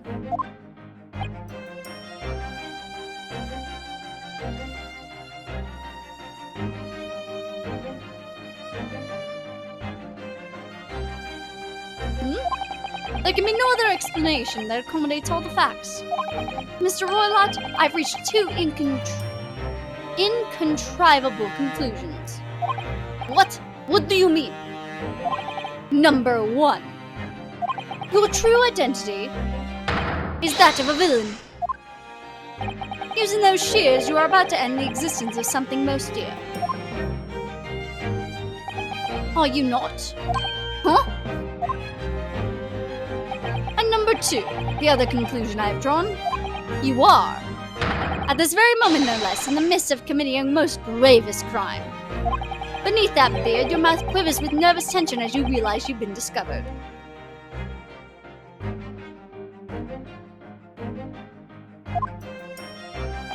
Does it not? Ag! Oh, Naruhodo-san! I never imagined I would witness one of Mr. Sholmes' great deductions with my own eyes. That was a great deduction? Nothing can deceive Mr. Sholmes. In a single glance, he can deduce all there is to know about a person. What? What ineffable twaddle! Oh yes, I've read about it countless times in the adventures of Herlock Sholmes. And now I've experienced the astonishing impact of his great deduction firsthand. It's like a dream come true.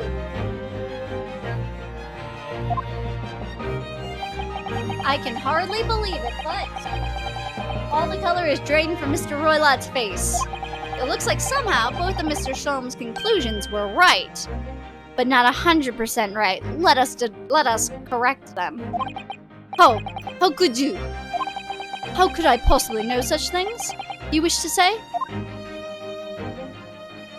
Very well then. I shall elucidate. I shall explain how it is that I arrived at this pair of conclusions. So I do cordially invite you upon your journey of logical discovery. Let us board the train of reasoning. Put plainly, let us work through my deductions together. Oh my god, the great deduction. A game is afoot. Trial 1. Old man's identity. So, the dubious-looking Russian Mr. Roylott, obviously what catches the eye on foot in the first place, is the enormous pair of shears in your hand.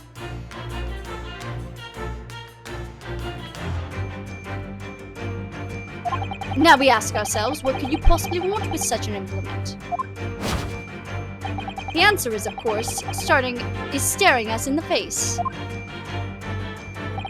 You were on the verge of using the shears to cut away the copious beard you sport. Now moving on. The question is then begged is this. Why would you desire to rid yourself of this magnificent beard, Mr. Roylott? Once again, the answer is plain. We have clear evidence to shed light on the matter. Regard, if you will, this morning's newspaper, in particular the fascinating front page article, which would appear you have read also, Mr. Roylott. I'm sure it needs no further clarification. The evidence that reveals your true identity is the article about the revolutionary. You're half right about like everything. In translation, the headline reads, Revolutionary Vlen Bolshevik flees Russia via Shanghai. As you cannot fail to observe, the subject of the article possesses an extremely copious beard. Having noted the article yourself, you decided to remove your incriminating facial hair before it gave you away. In short, your true identity is beyond a doubt. You are the fearsome Russian revolutionary himself, Vlen Bolshevik. Not that I've heard of you myself, you understand.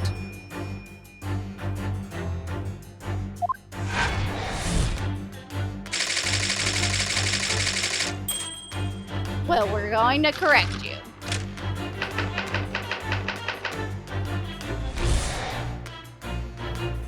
Now, as for my second conclusion, you are at this very moment on the brink of committing a most gravest crime. And the proof of this crime, over there. Oh yes, Mr. Roylott. Taken unaware, people have the propensity to let their eyes stray, you see. Ah! And as I assure you, the eyes speak much more eloquently and honestly than the mouth. The answer we seek lies within the fruited glance falls. The proof of your crime sits before our own very eyes. Yes, that traveling case.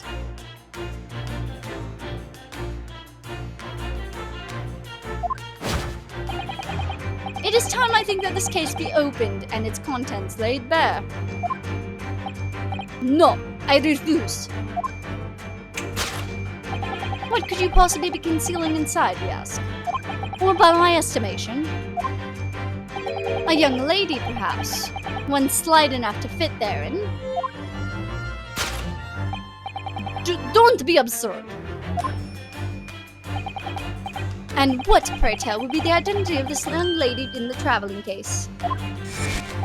Dear me. We are not well suited for a life of crime, are we? Your careless coup d'oeil betrays you. Once again, we need only follow your frugative glance to find the answer. Yes, the reason you refuse to open your traveling case can equally be found in the pages of the newspaper. But there is another most stimulating article.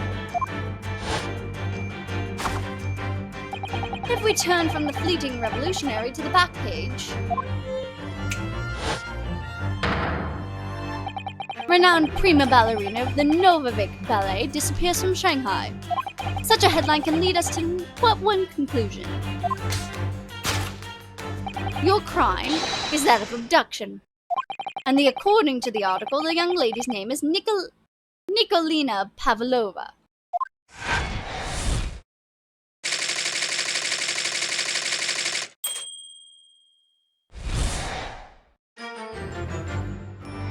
Thus concludes Herlock Sholmes' great deduction of this Russian enigma. Elemensky. Well, I gotta correct your reasoning. Susato-san? That wasn't one of the great deductions I've been hearing so much about, was it? Well, the stories are full of Mr. Sholmes' brilliant deductions, you know. But that did seem a little different somehow. Excuse me, Mr. Sholmes, could you come over here for a moment?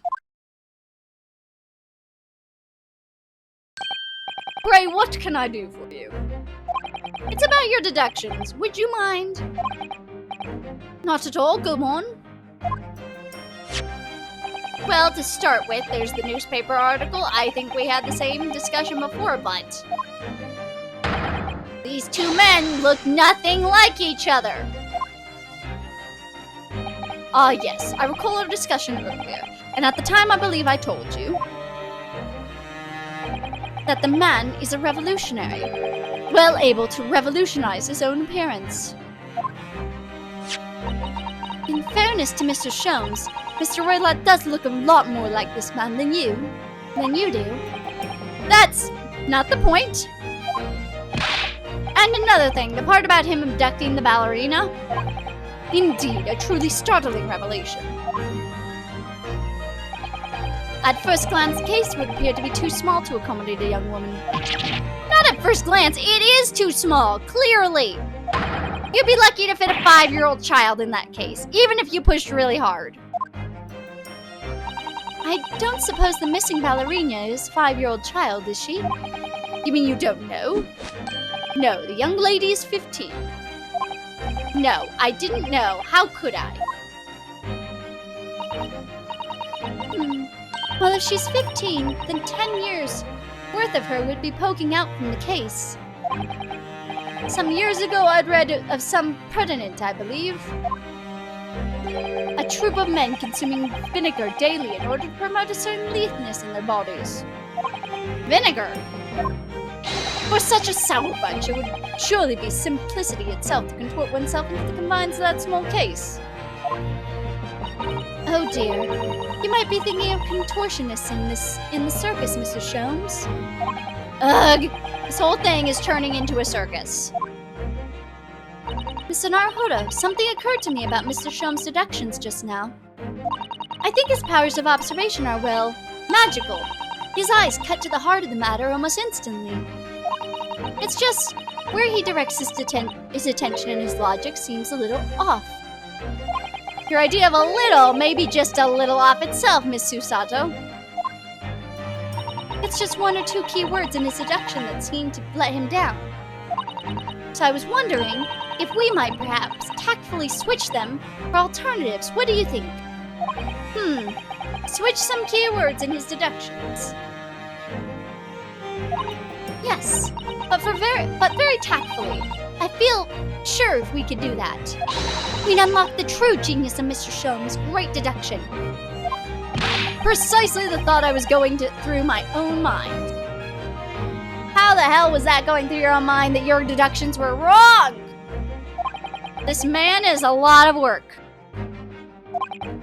At times, I wonder how anyone puts up with me. I wonder that same thing, Holmes. Sholmes.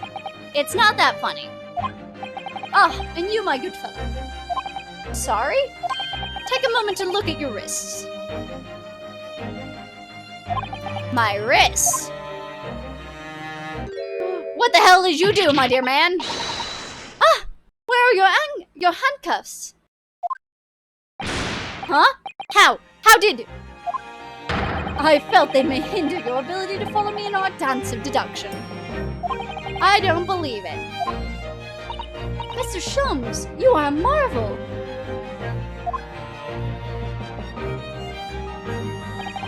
And don't worry, I shall restore the shackles to your wrists when we are finished.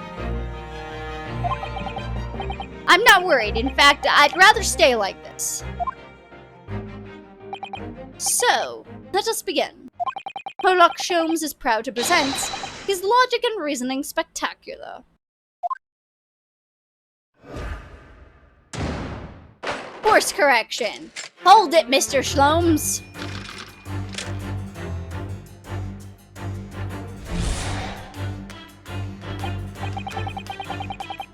So this dubious-looking Russian, Mr. Royla, obviously what catches the eye in the first place.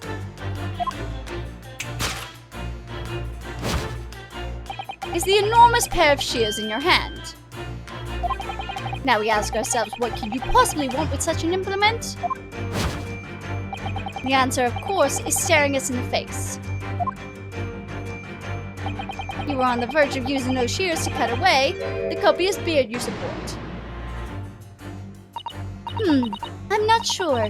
Would you really use shears like that to cut off a beard? I doubt that's something I'd ever have to worry about. It doesn't quite sit right with me, though. Doesn't seem to be sitting right with Mr. Roylott either. Which means, I suppose, that the deduction is wrong.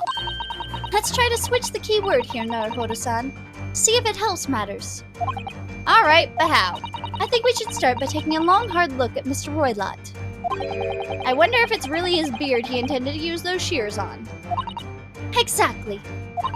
If we do manage to find something that seems to fit the sense of Mr. Sholmes' deduction better, then what? Then I'll leave the rest in your capable hands, Miss Naruhodo-san. Why am I the one to do something about this? Because you're the defense attorney and you're the one that has great observation skills, according to yourself. You brought this along yourself, okay? It's all your own fault. Well, anyway, let's see if there's anything that we could even use to switch around that last sentence. What exactly was Mr. Roylott really going to use those enormous shears for?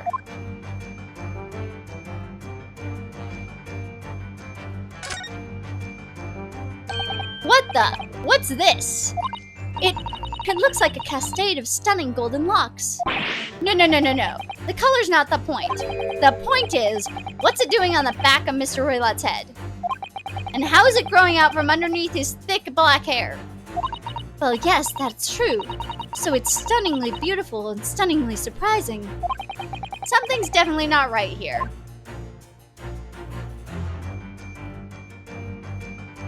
Yes!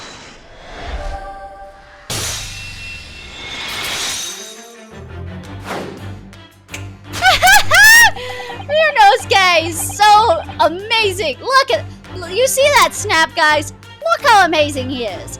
You're on the verge of using the shears to cut away the golden locks you sport. Indeed, you have identified the precise detail I was intending to expose.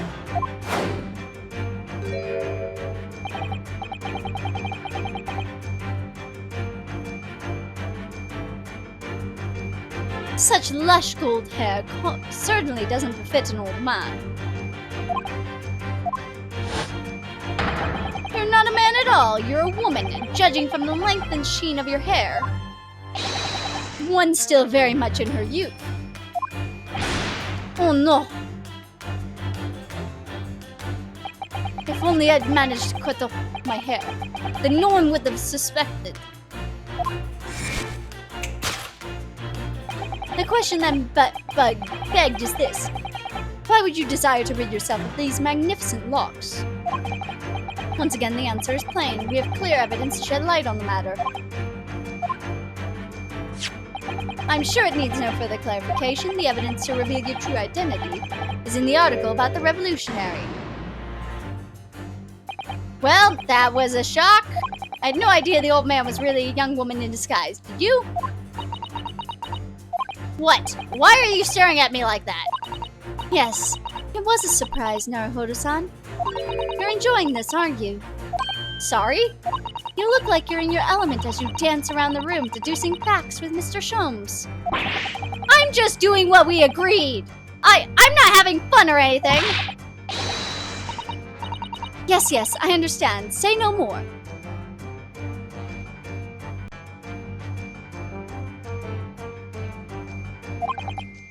Well, anyway, let's focus on this next part of Mr. Sholmes' seduction, shall we?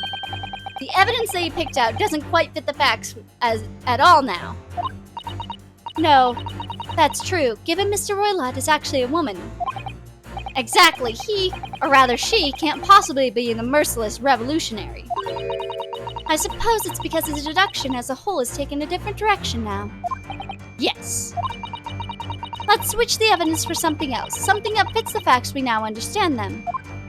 For some reason, this woman needed to try to hide her true identity. I feel as though I've either read or heard about a young woman in a situation like this recently. Alright, I'll do my best.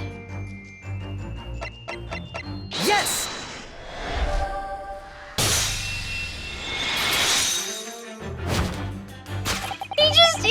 He looks so pretty! The evidence that reveals your true identity is, of course, the article about the ballerina. That's right. You've hit the nail on the head. Renowned prima ballerina of the Novik Ballet disappears from Shanghai. It would appear we are finally able to address you by your true name. Yes, because your true identity is that of the Novik Ballet's prima ballerina. Miss Nikolina Pavlova. Ag!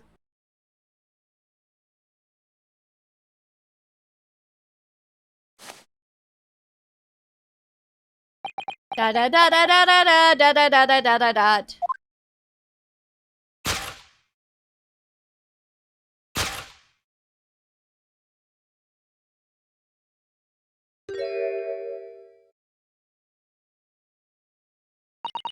You're right. My real name is Nina. I mean Nikolina Pavlova. But please, I beg of you, don't tell anyone. A ballerina on the run.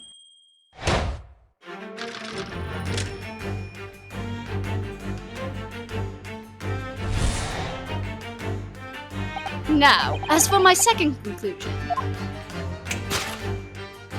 You are, at this very moment, on the brink of committing a most grievous crime. And the proof of this crime, over there. Oh yes, Miss Pavlova. Taken unawares, people have the propensity to let their eyes stray, you see. And I assure you, the eyes speak more eloquently and honestly than the mouth. The answer we seek lies in the fruitive glance falls. The proof of your crime sits before our very eyes. Yes, that of your traveling case. The woman is a ballerina. She's right in front of our eyes. So clearly she can't be inside that traveling case as well. No, that's right. It seems she wasn't abducted after all. In which case, what is the crime this young woman is apparently committing? Ha! I can see I'm gonna have to step in and fix the great detective's mistake again. You seem to look pleased, Naruhodo-san.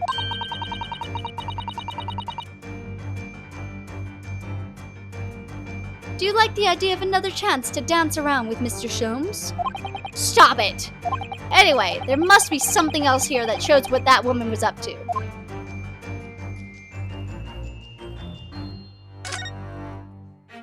Oh, I clicked the wrong button, I'm sorry. Sorry, I clicked the wrong button. I wish they had more than one character model. It's kind of disturbing. Yes!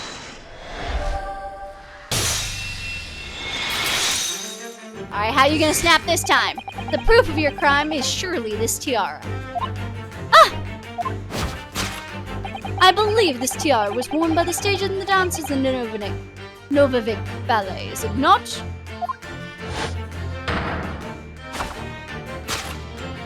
Indeed, it would appear to be the identical tiara pictured here in the newspaper article.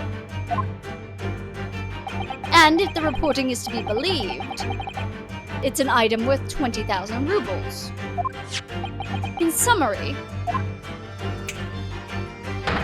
the crime you have committed is theft. Oh no! Yes, you left your ballet troupe, unlawfully taking that precious tiara with you. Ah!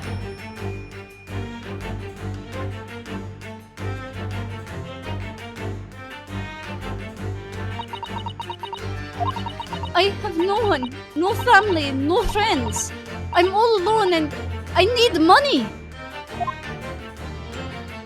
But I did not steal the tiara. It was a present from, how do you say it, an Earl of Prussia? It belongs to me. This girl is only 15 years old and she's a runaway all by herself? She must have been extremely lonely.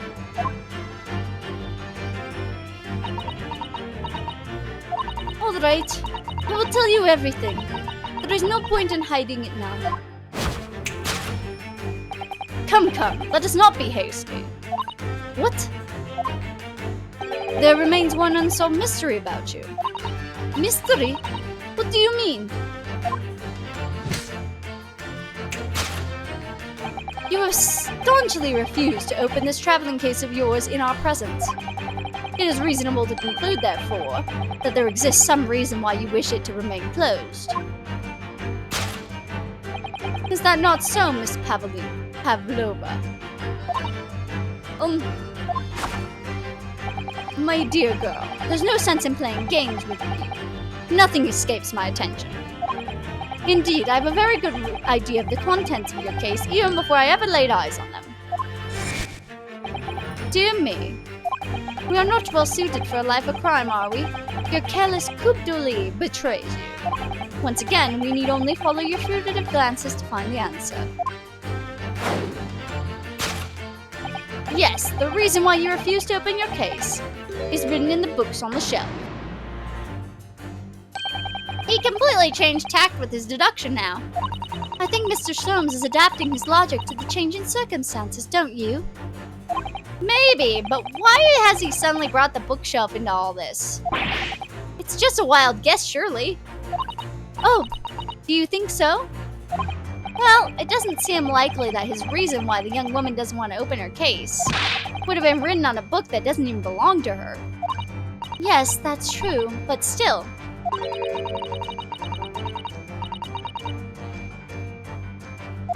Then there has to be another reason why she won't open her case. And it must be somewhere in the same area if that's where her gaze was involuntarily drawn. I agree, that's the only answer. Whatever she has hidden inside that case should be revealed by following her gaze to the direction of the bookcase.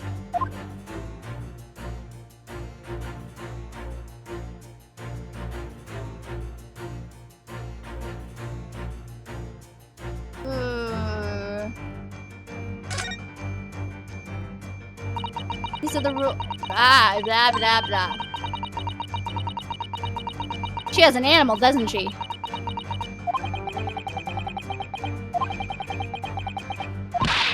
I didn't want to. I wanted to present it.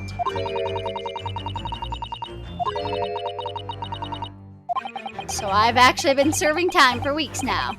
Have I? Yes!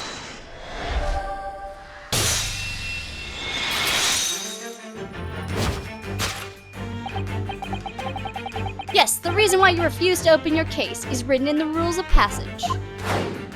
Passengers must not keep weapons or other dangerous objects in the cabins.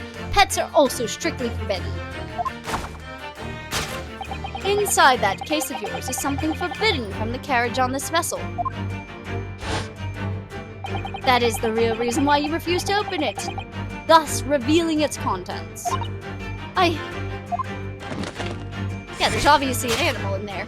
As we've seen, the trunk wobbles from time to time. But no weapon or other dangerous item will move of its own accord. Which leaves but one possibility, Miss Pavlova. Inside your traveling case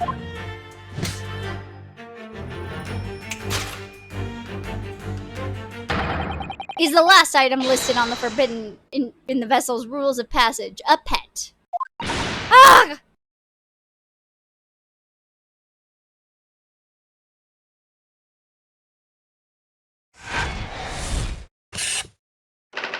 Possession of a prohibited animal. And also theft. Deduction complete. Elementary.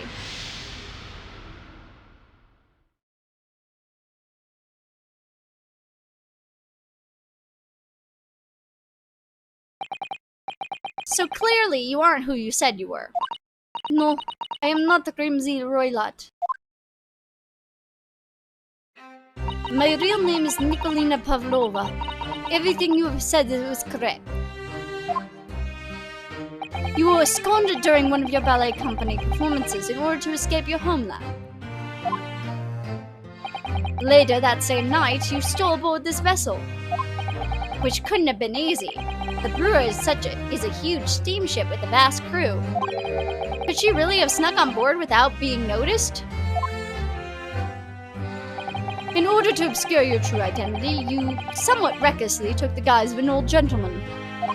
And you intended to sever all links with your past by severing your long hair.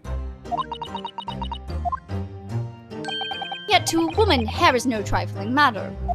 My personal recommendation is to leave well alone. So, if it was just you about to cut your own hair, who was it that let out the scream we heard from outside the cabin?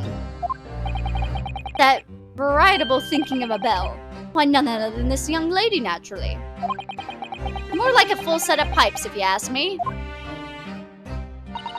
I was so scared when I ran away in Shanghai. I was sure they'd come looking for me. That's why I decided to, how do you say, disguise myself, so no one would recognize me. As a result, you transformed yourself into that questionable old man. I put on the fur hat and fake beard. Then, just before you came in here, I saw it in the newspaper. Right on the page, there was a picture of me. I was so frightened, I couldn't stop from screaming. I knew if I didn't change my appearance completely, they would find me. So I decided to cut all my hair as fastly as possible. I picked up the scissors in my hand and... At that precise moment, we walked in through the annoying unlocked cabin door. Things happen like that sometimes, don't they? Things do indeed happen like that, from time to time. Are those two even talking about the same thing? There's just one more thing I'd like to know. What exactly do you have inside your traveling case? You were right. It's my dear friend inside. My only friend in the world. Please, don't tell anyone. If the captain finds out, or if you say any of the crew, your secret is safe with us, I assure you. But in return, you must tell us in as much detail as you can muster about the events of last night. Yes, all right. I will tell you. Well, Mr. Naruhodo? Wasn't it something, Mr. Shome's great deduction? It was certainly something, yes. I'm just not entirely sure what. But at least Miss Pavlova has agreed to tell us what she knows. That's incredible. Indeed, it is incredible. Ah, and one more thing. Oh, yes? What? Observe your wrists. My... God damn it! Ah! Your hands are cuffed again. What? But how? True to my word, I have restored your shackles. When and why? There is still a shadow of guilt cast over you, Mr. Naruhodo. I'm sorry to say, I can't be helped at the moment. Huh, can it really? Anyway, let's listen to what Miss Pavlina has to say. I can't go on not knowing. I have to find out what the speckled band that Kazuma-san wrote about in his diary really was.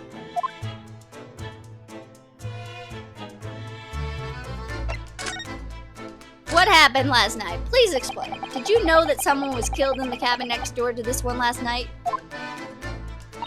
One of the crewmen told me this morning when I was eating breakfast. The man who died, he was a friend of mine. Oh, that's why we're trying to find out what happened. Did you notice anything unusual last night? Perhaps you heard a strange noise, for example. Perhaps people talking? Perhaps the ship was absorbed in the wild tempest. Perhaps its steam engine exploded. Perhaps everyone on board would have noticed it if it had happened. Miss Pavlina, is there anything you can tell us? I don't know. Okay, you're extremely suspicious now. That line coming out of you, that's suspicious. I don't know. Just, it's a yes or no. Do you know anything or not? I'm sorry, but all I could think about last night was what I had done and whether they would find me. I didn't notice anything was happening around me. Oh, I see. No, you're super suspicious now. You are immediately my target. Also because you're the only one who actually has access to the other room. You've run away from your ballet company, haven't you? The Norvavik Ballet? Yes. I am traveling to Great Britain, and from there, I want to go to America. I will never dance again. I want to forget everything about the ballet. I will start a new life. You wish to forget. A challenging proposition. When you have that striking tiara as a reminder. But the tiara is mine. I need it to live.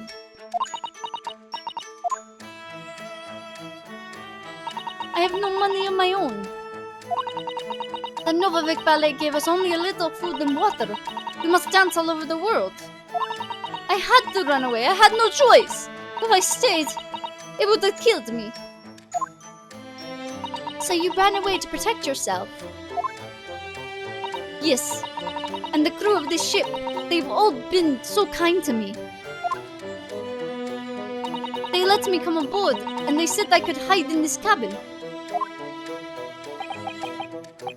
If that is indeed the truth, Miss Pavlova, it creates a most intriguing conundrum. Yes, it does. What do you think about it, Mr. Naruhodo?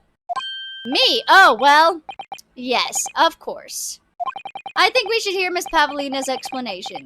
To what conundrum, I'm not sure, but...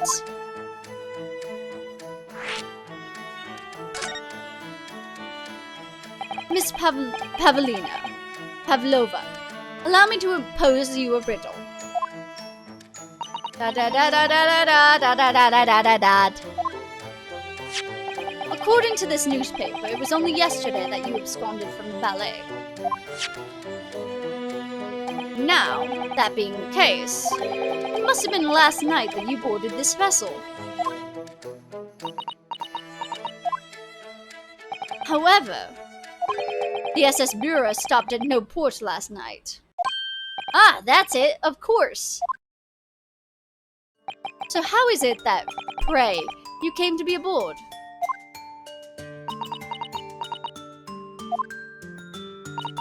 Now that I think about it, the crewmen outside the cabin acted very strangely when we mentioned that.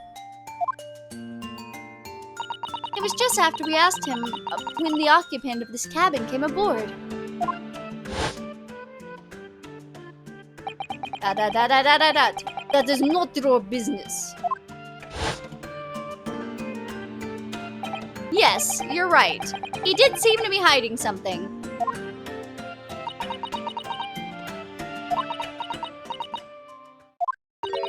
An angel descended from heavens, bringing grace and beauty to the stage. Sorry? What was that? This is how the Russian newspapers describe one of my performances. And that is how I came here too. I descended from the heavens because I'm an angel. Excusez-moi? Considering English isn't your mother tongue, your description is very vivid. Mr. Sholmes once said, I never can resist the touch of a dramatic. Seems Miss Pavlina is the same. Pavlova. A genius descended from the heavens, bringing grace and beauty to deduction. Words once said about myself. A quote from a wonderfully extravagant advertisement for the adventures of Sherlock Sholmes, in fact. Yes, Mr. Showy. Anyway, it doesn't look like Miss Pavlova is going to tell us what really happened. I want to see your friend. So, the friend you mentioned inside your traveling case, is that right?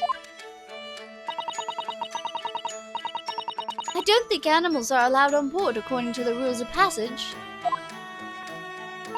Oh please, don't tell any of the crew. If they found my precious, then the burly Russians would bestir themselves in unison to throw you and your case overboard, no doubt. So reassuring, Mr. Sholmes. But what sort of pet is your friend? A little puppy? Isn't it? Night. Maybe an adorable little rabbit? It's a snake, isn't it? Ha! You credit Russians as the land with small rabbits, do you? Oh, don't they have small rabbits there then? You may well ask. I have no idea. Ha! You two are most miserable burglars when it comes to understanding the nature of young ballerina's friends. Isn't it obvious? It must be a chicken. Really? Consider the benefits. A rousing wake-up call, daily fresh eggs, and when adversity strikes, it can satisfy the needs of subsistence. So you'd eat your friends. I'll remember that. No. Well, it would appear the friend's identity is a close guarded secret not to be revealed. She obviously doesn't quite trust us yet. There's something I should like to show her, I think. Maybe she might be able to shed some light on it.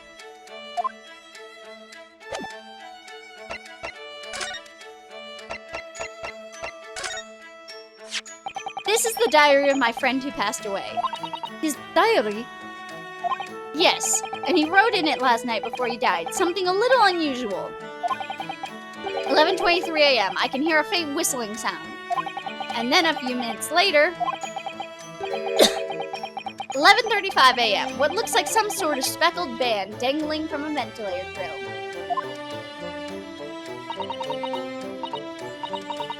A speckled band?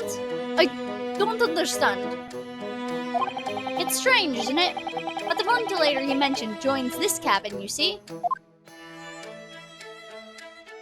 It's up there on the wall. So in other words, this cabin and the victim's cabin are connected together. Oh! Miss Pavlova, has something occurred to you?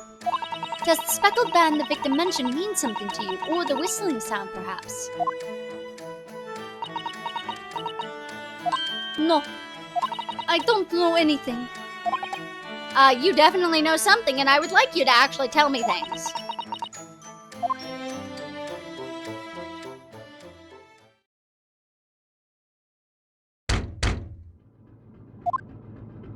We're in trouble. Excuse me, Mr. Roylott. Yes, what? Wow, she's fast. Captain would like to speak with you. You must come to Captain's quarters at once, please. Alright, I will come now.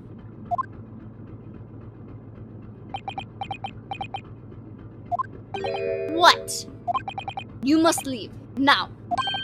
Oh no, it's fine, don't mind us. Yes, please don't worry yourself, Mr. Roylott. Get out! The passenger said out! Or do you want me to throw you out?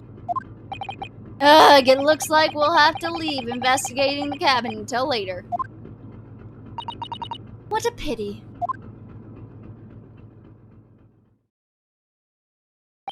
And so we lost our chance. Having still not managed to investigate Miss Pavlova's cabin, we were unceremoniously chased out. That is to say, we were quite literally picked up and thrown into the passageway outside. And that concludes